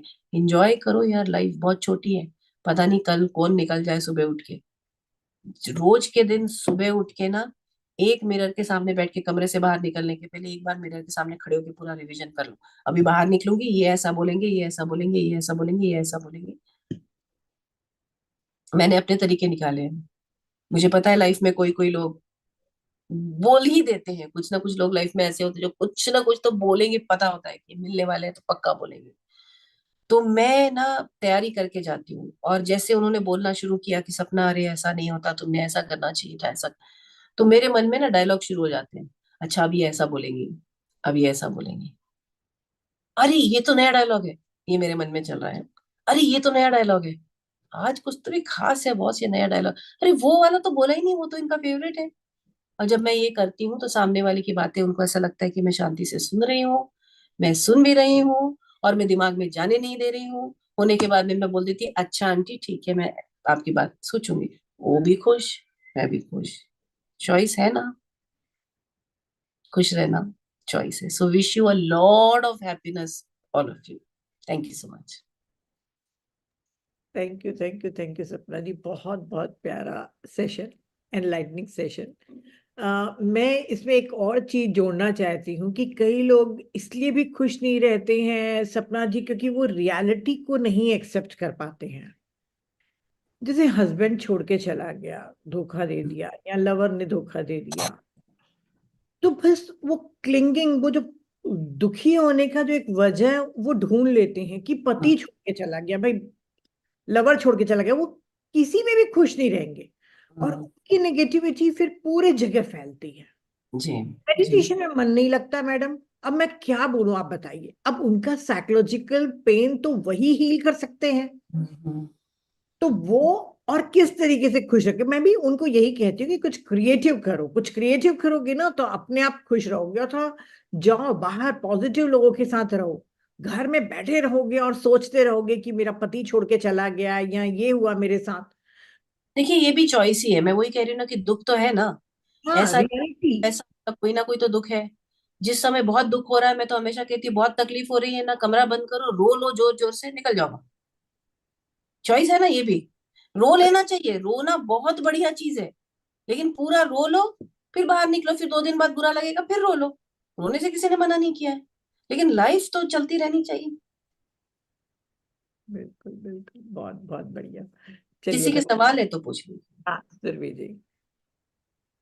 Hello, Sapna ji. So nice to meet you after so many days. Hi And हाय। मैं सॉरी, नीता जी को भी सॉरी बोलूंगी। कल मैं आधे में से छूट के चली गई थी। कल भी बहुत चीजें रियलाइज की कि मैंने भी रियलाइज किया कि मेरे हस्बैंड ही मेरे सोलमेट है, जो हर चीज में मुझे टोकते। मुझे पहले लगता था कि ये नहीं है, ये आदमी सही नहीं है। लेकिन अब लगता है कि नहीं यही बेस्ट है। राइट। पार्टनर है आपका, है ना? जी। और सपना जी, मैं आपको ये बोलूंगी, बहुत आपने जो सही बोला, मैं यूके में स्कॉटलैंड में रहती हूँ, अच्छा। और जो रेफ्यूजी हैं, और यहाँ पे मेरे बहुत सारे फ्रेंड्स हैं जिनके घर में वो रेंट में रहते, होटल्स में रहते हैं, अंडरग्राउंड में रहते हैं, उनकी हालत देखने लायक बहुत। नहीं है। और वहां के वो शायद बहुत बड़े अमीर लोग हैं यहाँ पे, मतलब हम किसी के क्या बोलते, किसी के दान पे चल रहे हैं, उनके लिए बहुत मुश्किल है। तो बिल्कुल। हमारी उसके सामने तो कुछ है नहीं, हम जो तकलीफ, वो सास बहू हस्बैंड वाइफ ये सब का मतलब कोई मायने नहीं रहता है। पर ठीक है, जैसे मेरी वो बेटी बोलती है मुझे स्ट्रेस हो रहा है एग्जाम का, तो मैं बोलती हूँ, क्या स्ट्रेस है? तो मैं बोलती हूँ, मम्मी तुम्हारा स्ट्रेस स्ट्रेस है, मेरा नहीं है। तो मेरे अपने जगह सही है। तो मैं आपसे बहुत ज्यादा रिलेट कर रही थी।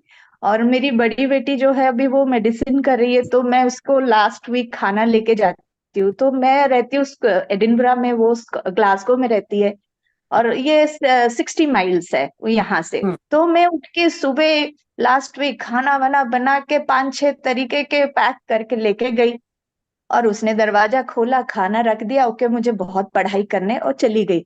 हम्म। मैं बोले घर से एक बार निकली, हस्बैंड से झगड़ा करके कितनी देर लगा रही है वो, वहां गई तो ना वो थैंक यू बोले, ना हंसे, ना हग दे, और निकल गई। तो मैं बोली ये क्या है? फिर मैं बहुत देर तक अपसेट रही कि मतलब मैं, मतलब क्यों किया मैंने ये सब। फिर मैंने सोचा कि फिर जो हमारा ये जो है ना, हर दिन का जो नीता जी आती हैं और हमको ये लाइन में रखती है ना, तो फिर सोचे कि कुछ तो होगा, ऐसे कैसे कोई रिएक्ट कर सकता है। मैंने फिर बोला नहीं, रिएक्ट नहीं करना है, मुझे रिस्पॉन्ड करना है, थोड़ी देर रुक जाती हूँ। फिर उसका टेक्स्ट आया कि आई एम सॉरी मामा, मैंने कुछ नहीं बोला, आई वाज ग्रम्पी, जो भी है। तो थोड़ी देर रुकने के बाद ही उसके ऊपर रिएक्ट करो या रेस्पॉन्ड करो, तो मतलब अच्छा लगता है। मुझे बहुत बुरा लगा, लेकिन यही सही तरीका होता है। देखिए, बुरा तो तो हमारे हम तो expectation से लगा, बुरा हमारे एक्सपेक्टेशन से ही लगा है। मैं इतना बना के एग्जैक्टली। मैं इतना दूर जा रही हूँ, मैं ट्रू ट्रू बस तकलीफ ट्रू हमको ट्रू। क्यों? अब मतलब आप नहीं जी ले, जी। और वो उसको कोई फर्क नहीं पड़ता। बच्चे तो बाहर का खा के खुश रहते हैं, आप अपने खुशी के लिए लेकर गई। ट्रू ट्रू ट्रू, मैं सोची हेल्प कर दूं। हम्म। तो यही होता है। और मतलब जो आपने बोला ना, बाहर यहाँ पे कोई मेड नहीं, कुछ नहीं, बहुत दिन तक मैं भी रोई, 5-7 साल तक तो मैं भी रोती रही, कुछ नहीं मैं काम कर रही हूँ। तो मेरे हस्बैंड एक दिन बोले, देखो तुम्हारा काम घर संभालना है, मेरा काम घर ऑफिस, अब तुम्हारे शॉपिंग में थोड़ा सा कम हो तो तुम अपसेट हो जाओगे, इसी तरह मेरे खाने में अब थोड़ा सा इधर उधर तो मुझे भी अपसेट लगेगा, तो तुम सोचो क्या करना है। मैं उसी दिन मुझे रियलाइज हुआ, सही बात है, क्यों मैं रो रही हूँ, अपना टाइम मैनेजमेंट सही करती हूँ। अब तब से मैं सोचती नहीं हूँ। अब ज्ञान भारत में जब से आई हूँ स्पिरिचुअलिटी में, तो और समझ जाती हूँ कि मैं सुबह उठती हूँ, मुझे ये काम मेरे टाइम पे खत्म करके 10:30 तक मुझे बैठना है ज्ञान भारत मेडिटेशन के लिए। तो मैं उसी तरह से चलती हूँ। तो ऑनेस्टली बताओ, एक्सपेक्टेशन नहीं होगा, अपना रूटीन है, मेरा यही काम है, जो जिसको जो बोलना है बोलने दो। तो बहुत बहुत बहुत इजी हो जाता है, दिमाग में प्रेशर नहीं पड़ता है, ब्लड प्रेशर हार्ट अटैक कुछ नहीं होगा, अदरवाइज तो वो चलता रहेगा। बिल्कुल। जी जी जी। So thank you so much. और थैंक बार बार आते रहिए, और अपना एक्सपीरियंस भी शेयर कीजिए, भी हम भी यू। बिल्कुल। मतलब ये करते रहे। हम नहीं, मैं तो जी जी। बुलाती रहती है तो मैं आते रहती हूँ। मैं शायद हो सकता है कि अप्रैल मई में मैं यूके भी आऊँ, ट्रैवल करने का सोच रही हूँ। तो वहां पर प्लीज डू कम। अब तो मुझे अगर सेशन कहीं करवाना हो तो आप बताइएगा फिर नीता जी को। पक्का पक्का, definitely, please let me know. मैं जी, सॉरी नीता जी। इनका नंबर शेयर कर दूंगी। हाँ। Please please please. Thank you Nita ji so much. कल का सेशन भी बहुत बहुत बहुत अच्छा था, बहुत ज्यादा रियलाइजेशन हुआ। मुझे तो लगा मैं सेकंड वाली फ्रेंड हूँ नीता जी, और अच्छा, पूरी अच्छी वाली नहीं, बीच वाली फ्रेंड हूँ। आज से फिर चेंज करना शुरू तो करूंगी थोड़ा अपने थोड़ा आप को। चूज करना पड़ता है ना, बुद्धि से चूज करना पड़ेगा किसकी आपको स्पिरिचुअल बनना है और किसका आपको नॉर्मल फ्रेंड बनना है, क्योंकि हर एक के पास नहीं है ना कि आपका वो सच सुन सके, है ना? जी जी, आप ये भी सही बोले, हाँ, तो थैंक यू कैसे? सो मच, देखिए, थैंक मेरे यू। भी कई रिलेटिव्स हैं, उनको मैं ट्रुथ नहीं बोलती, उनके सामने हूँ करके आ जाती हूँ वापस। हम्म। तब तो मैं सही ट्रैक में हूँ। मुझे लगा कि मैं थोड़ा डिस्क्रिमिनेट कर रही हूँ लोगों के साथ। Thank you so much. और कोई क्वेश्चंस है किसी के? संगीता जी, वीडियो ऑन करिए। एक मिनट ना, मेरा वीडियो ऑन क्यों नहीं हो रहा है? अभी हुआ? हाँ हाँ संगीता। सबसे पहले तो बहुत बहुत धन्यवाद पूरे ज्ञान भारत को। और आज जब मैं देखी कि सपना जी आज सेशन लेने वाली हैं, तो आज मैंने उनका एक वीडियो भी देखा पुराना, बहुत अच्छा लगा। अच्छा। अभी मैं एक चीज शेयर कर रही थी कि हम बोलते हैं कि हमें दुखी नहीं होना चाहिए, और ये काफी दिन से मेरे मन में भी एक थॉट चल रहा था, पर वो बार बार आके मुझे मतलब बार बार एक पिन कर रहा था, वो थॉट मुझे दुखी कर रहा था। हाँ, ओके। तो मैं खुद भी, क्योंकि नीता जी से जुड़ी, ज्ञान भारत से जुड़ी, पहले भी मेडिटेशन करती रही हूँ, तो वो मुझे समझ में आ रहा था कि गलती तो मेरी है, हम्म। वो मैंने अपने पास लाने दिया।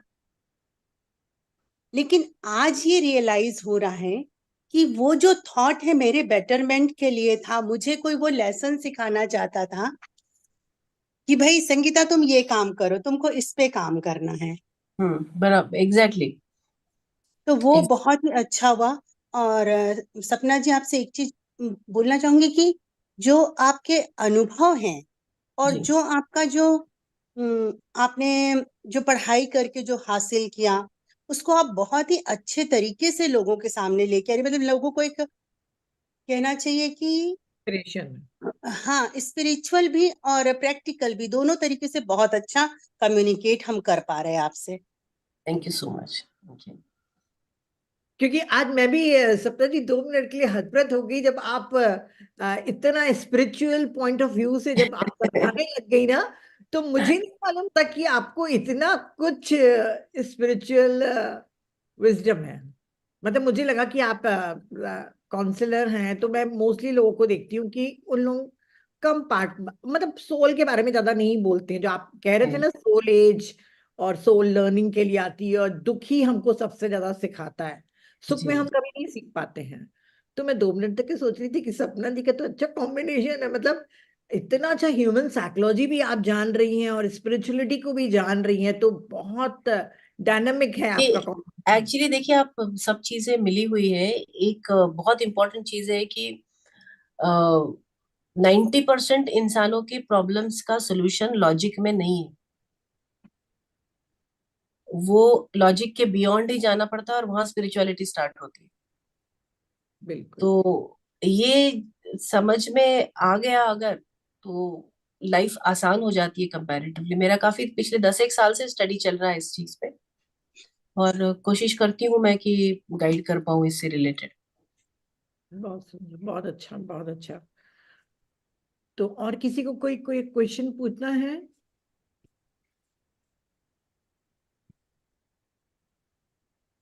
Thank you Anjana. A,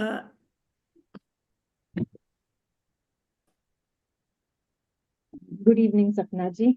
good या इवनिंग। थैंक यू, बहुत ही अच्छा सेशन था। एंड मैं बहुत खुश हो रही थी कि काफी कुछ चीजें मैं अपने लाइफ में ऑलरेडी इम्प्लीमेंट कर रही हूँ। तो मुझे ऐसे लग रहा था, अरे मैं तो ये भी कर रही हूँ, ये भी कर रही हूँ। तो thank you. Of course after coming to meditation वो रियलाइजेशन हुआ। So thank you so much. As you said कि I am living my life for myself. Wonderful, wonderful. Thank you, thank you, thank you Vaishali. Thank you, thank you.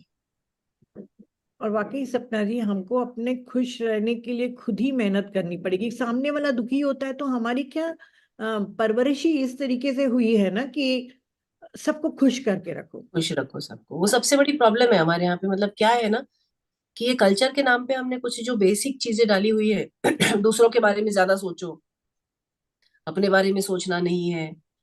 ये सबसे ज्यादा problem create करती है, क्योंकि जब आप खुद खुश नहीं है तो आप किसको क्या खुश रखोगे? फिर कंफ्यूजन होता है सारा। नहीं तो हम लोग को क्यों ऐसे, मतलब कंडीशनिंग किया गया है ना कि एक तरह से हम्म। कि दूसरे खुश रहेंगे तो ही ठीक है। मतलब हस्बैंड नाराज है तो हमको दुखी हो जाते हैं, इन लॉज दुखी हैं तो हमको लगता है कि हमसे गलती हो गई, हम तो ठीक कर रहे थे, हमसे क्या ऐसा कुछ हुआ। और अभी जो आपने मदर इन लॉ का बोला, तो वहां पे मैं एक और चीज आपसे पूछना चाहूंगी। जैसे मुझे 2-3 फोन्स वगैरह आई हैं, जैसे फ्रेंड लोग की।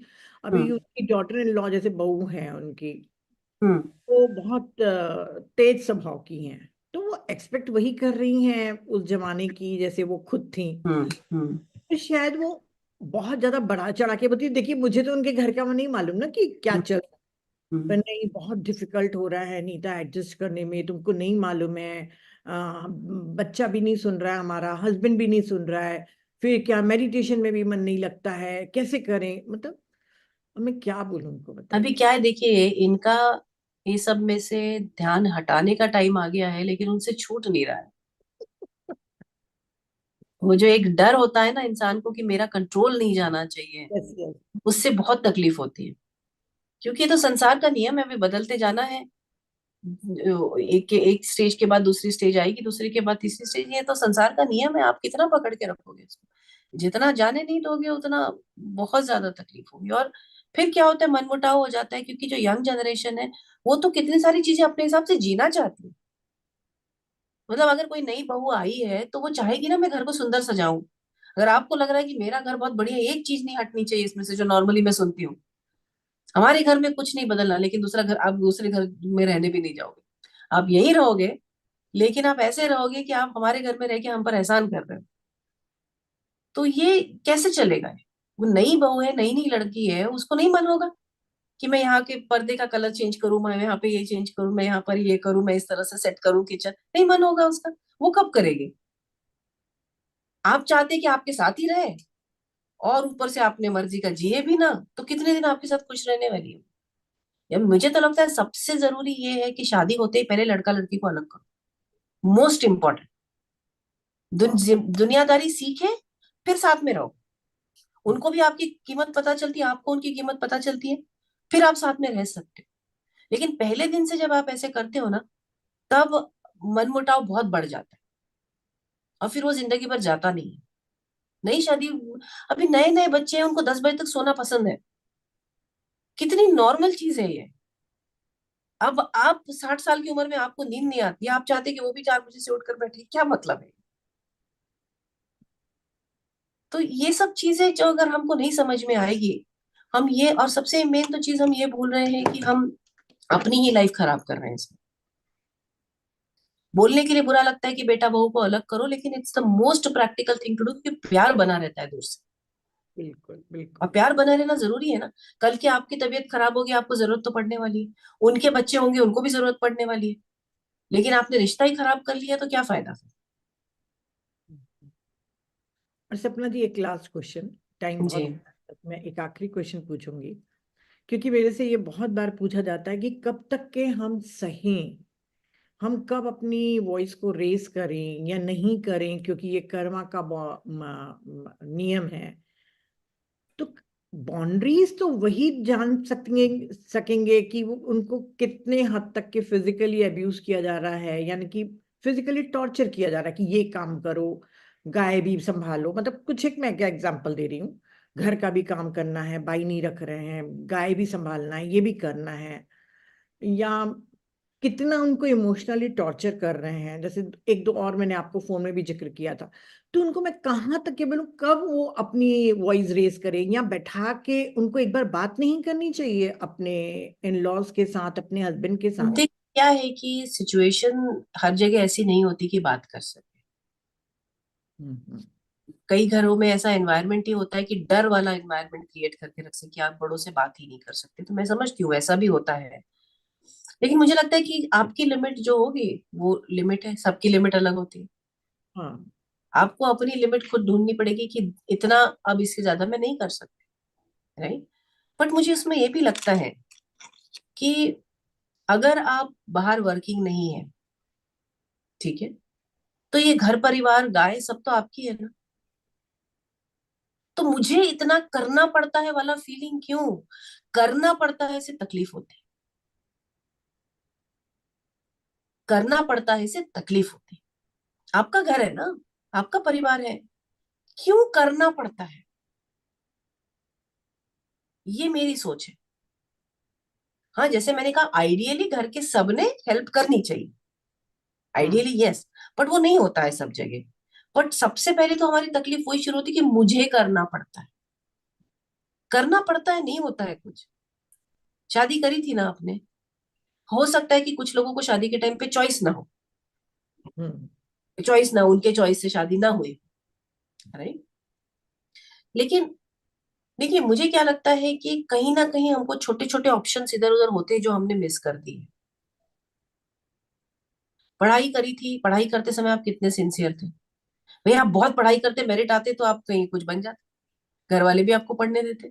वहां भी आपने शॉर्टकट मारा था, मुझे पढ़ाई करनी पड़ती है, कितनी मम्मी बोलते रहती है दिन भर, वहां भी आपने यही किया। तो कहीं ना कहीं तो मेहनत करनी पड़ेगी ना। और लाइफ बिना मेहनत के आपको फ्री फंड में नहीं मिलने वाली, किसी को नहीं मिलती है फ्री फंड में। मैं ये एक्टर्स लोगों का देखते रहती हूँ, तो कितना मेहनत, ना रात ना दिन उनको होता है कुछ। शक्ल इतनी अच्छी है, दुनिया भर में उनको उनके फोटोज चल रहे हैं और पैसा मिल रहा है उनको करोड़ों में, लेकिन मेहनत देखो।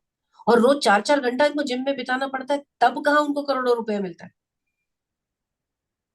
तो आसान किसी के लिए नहीं है। अगर वो बोलना शुरू करे मुझे जिम जाना पड़ता है रोज, मत जाओ, कल का रोल नहीं मिलेगा। तो ये जो हमारा एटीट्यूड है ना हाउस वर्क के लिए, कि मुझे करना पड़ता है, which I don't think it is right. आपका घर है, कौन करेगा, कौन करेगा आपके घर में।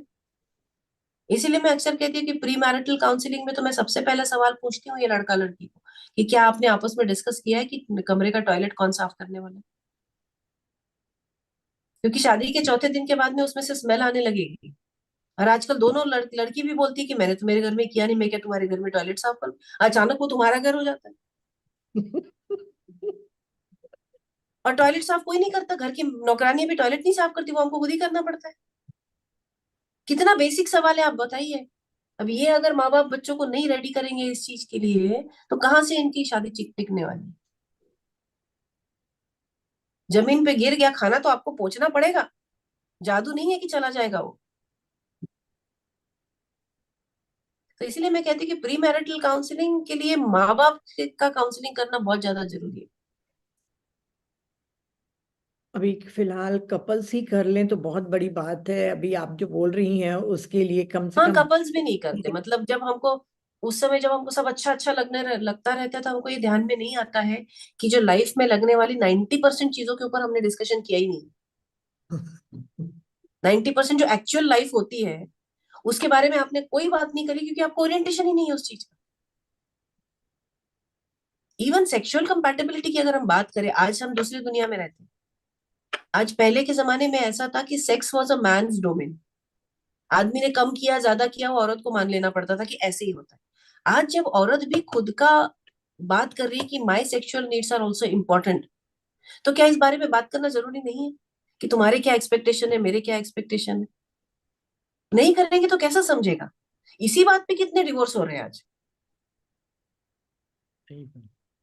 तो ये चीजें जो है, premarital counselling, I don't know why people are taking it so lightly. जब हम देख रहे हैं कि 30 साल के पहले सबके डिवोर्स हो रहा है, 30 साल की उम्र तक पहुंच जाए ऐसे बहुत कम कपल से हम देख रहे हैं, फिर भी हमको लगता है कि मेरा वाला ऐसा नहीं होगा। माँ बाप भी बच्चों से शादी के बारे में तो कोई बात नहीं करते कि शादी कैसी होती है, उसमें सैक्रिफाइस करना पड़ता है।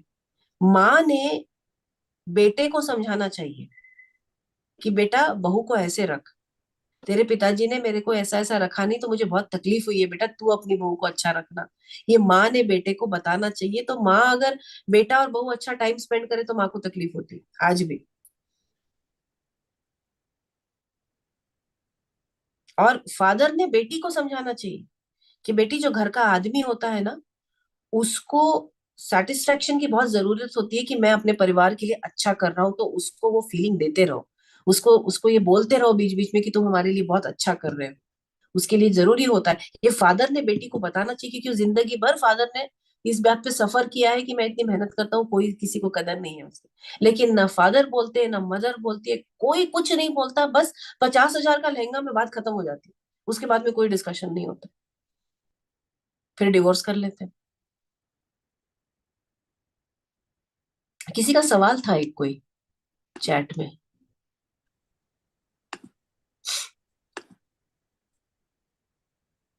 यूट्यूब में भी आपको बहुत बहुत सेशन की तारीफ कर रहे हैं, बहुत अच्छा सेशन बोल रहे हैं। क्वेश्चन कोई भी नहीं है उसमें। कोई आपका नंबर मांग रहा है, हाँ हाँ, कृपया। मैं टाइप कर दे रही हूँ।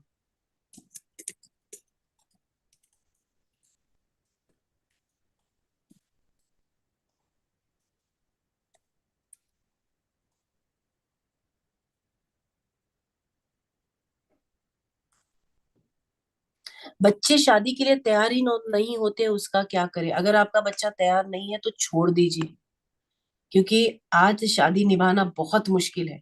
जबरदस्ती का काम नहीं है ये। मतलब मैंने अपनी दोनों बेटियों को बोला हुआ है कि जब फुल्ली रेडी होंगे तब शादी करना, नहीं है तो मत करना। शादी कर भी ली तो भी फुल्ली रेडी होंगे तब बच्चा पैदा करना, अगर नहीं हो रेडी तो नहीं करना। क्योंकि ये सारी चीजों को बहुत ज्यादा जिम्मेदारी लगती है, और जिम्मेदारी के लिए हमने अपने बच्चों को बड़ा नहीं किया है। वो तो चाहते हैं सब चीजें माँ बाप कर दें, तो वो एक दूसरे की लाइफ और सैक्रिफाइस कॉम्प्रोमाइज ये कहाँ से करेंगे, मुझे तो समझ में नहीं आता।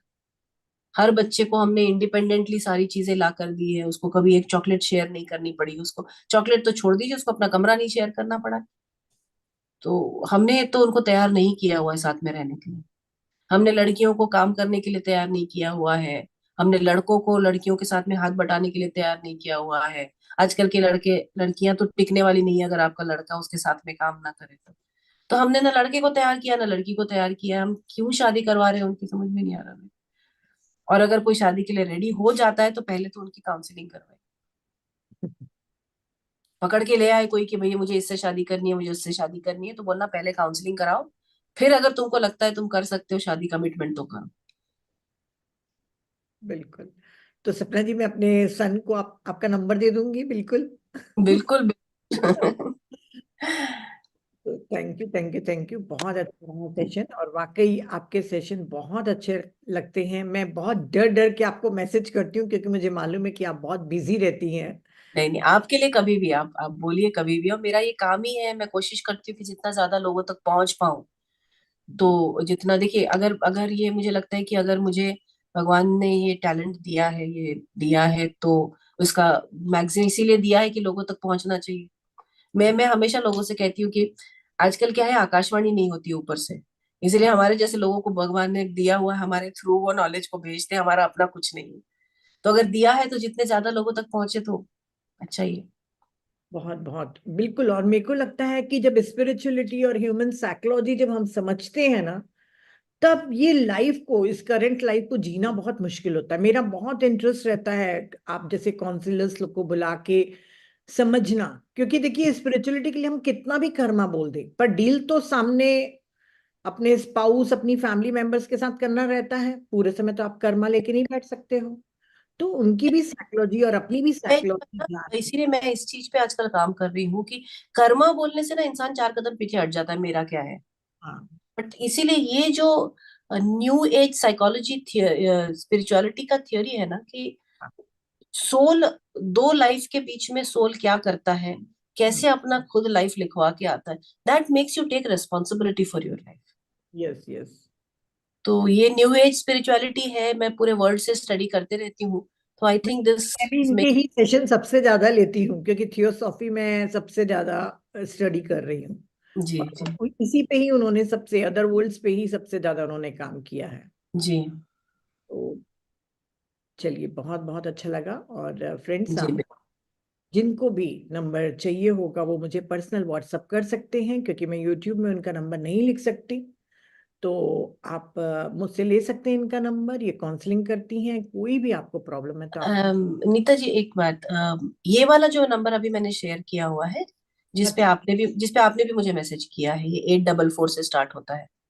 अच्छा, तो ये बता नंबर, देती ये नंबर अगर आप चाहें तो यूट्यूब में आपका वीडियो पोस्ट करने के बाद नीचे कमेंट में डाल सकती हैं। हूँ। ठीक है, ये मैं मेरा डिस्क्रिप्शन में पब्लिक डोमेन, आता ये वाला। हाँ ये पब्लिक डोमेन में है नंबर। बता देती हूँ, 844 हाँ 622 9088। डबल, ये आप शेयर कर सकते हैं कहीं पर भी। हाँ ठीक है ना, मैं कर दूंगी। और thank you thank you thank you, बिल्कुल दिल से। और थैंक फ्रेंड्स, यू। याद दिला दूं कि कल और भी प्यारा एक से ही सब्जेक्ट लेके आएंगी परंडाना जी, अटैच्ड बुक का स्वाध्याय करेंगी। तो कल same meeting ID, same password के साथ। तब तक बाय बाय, गुड नाइट, शब बखैर। Thank you.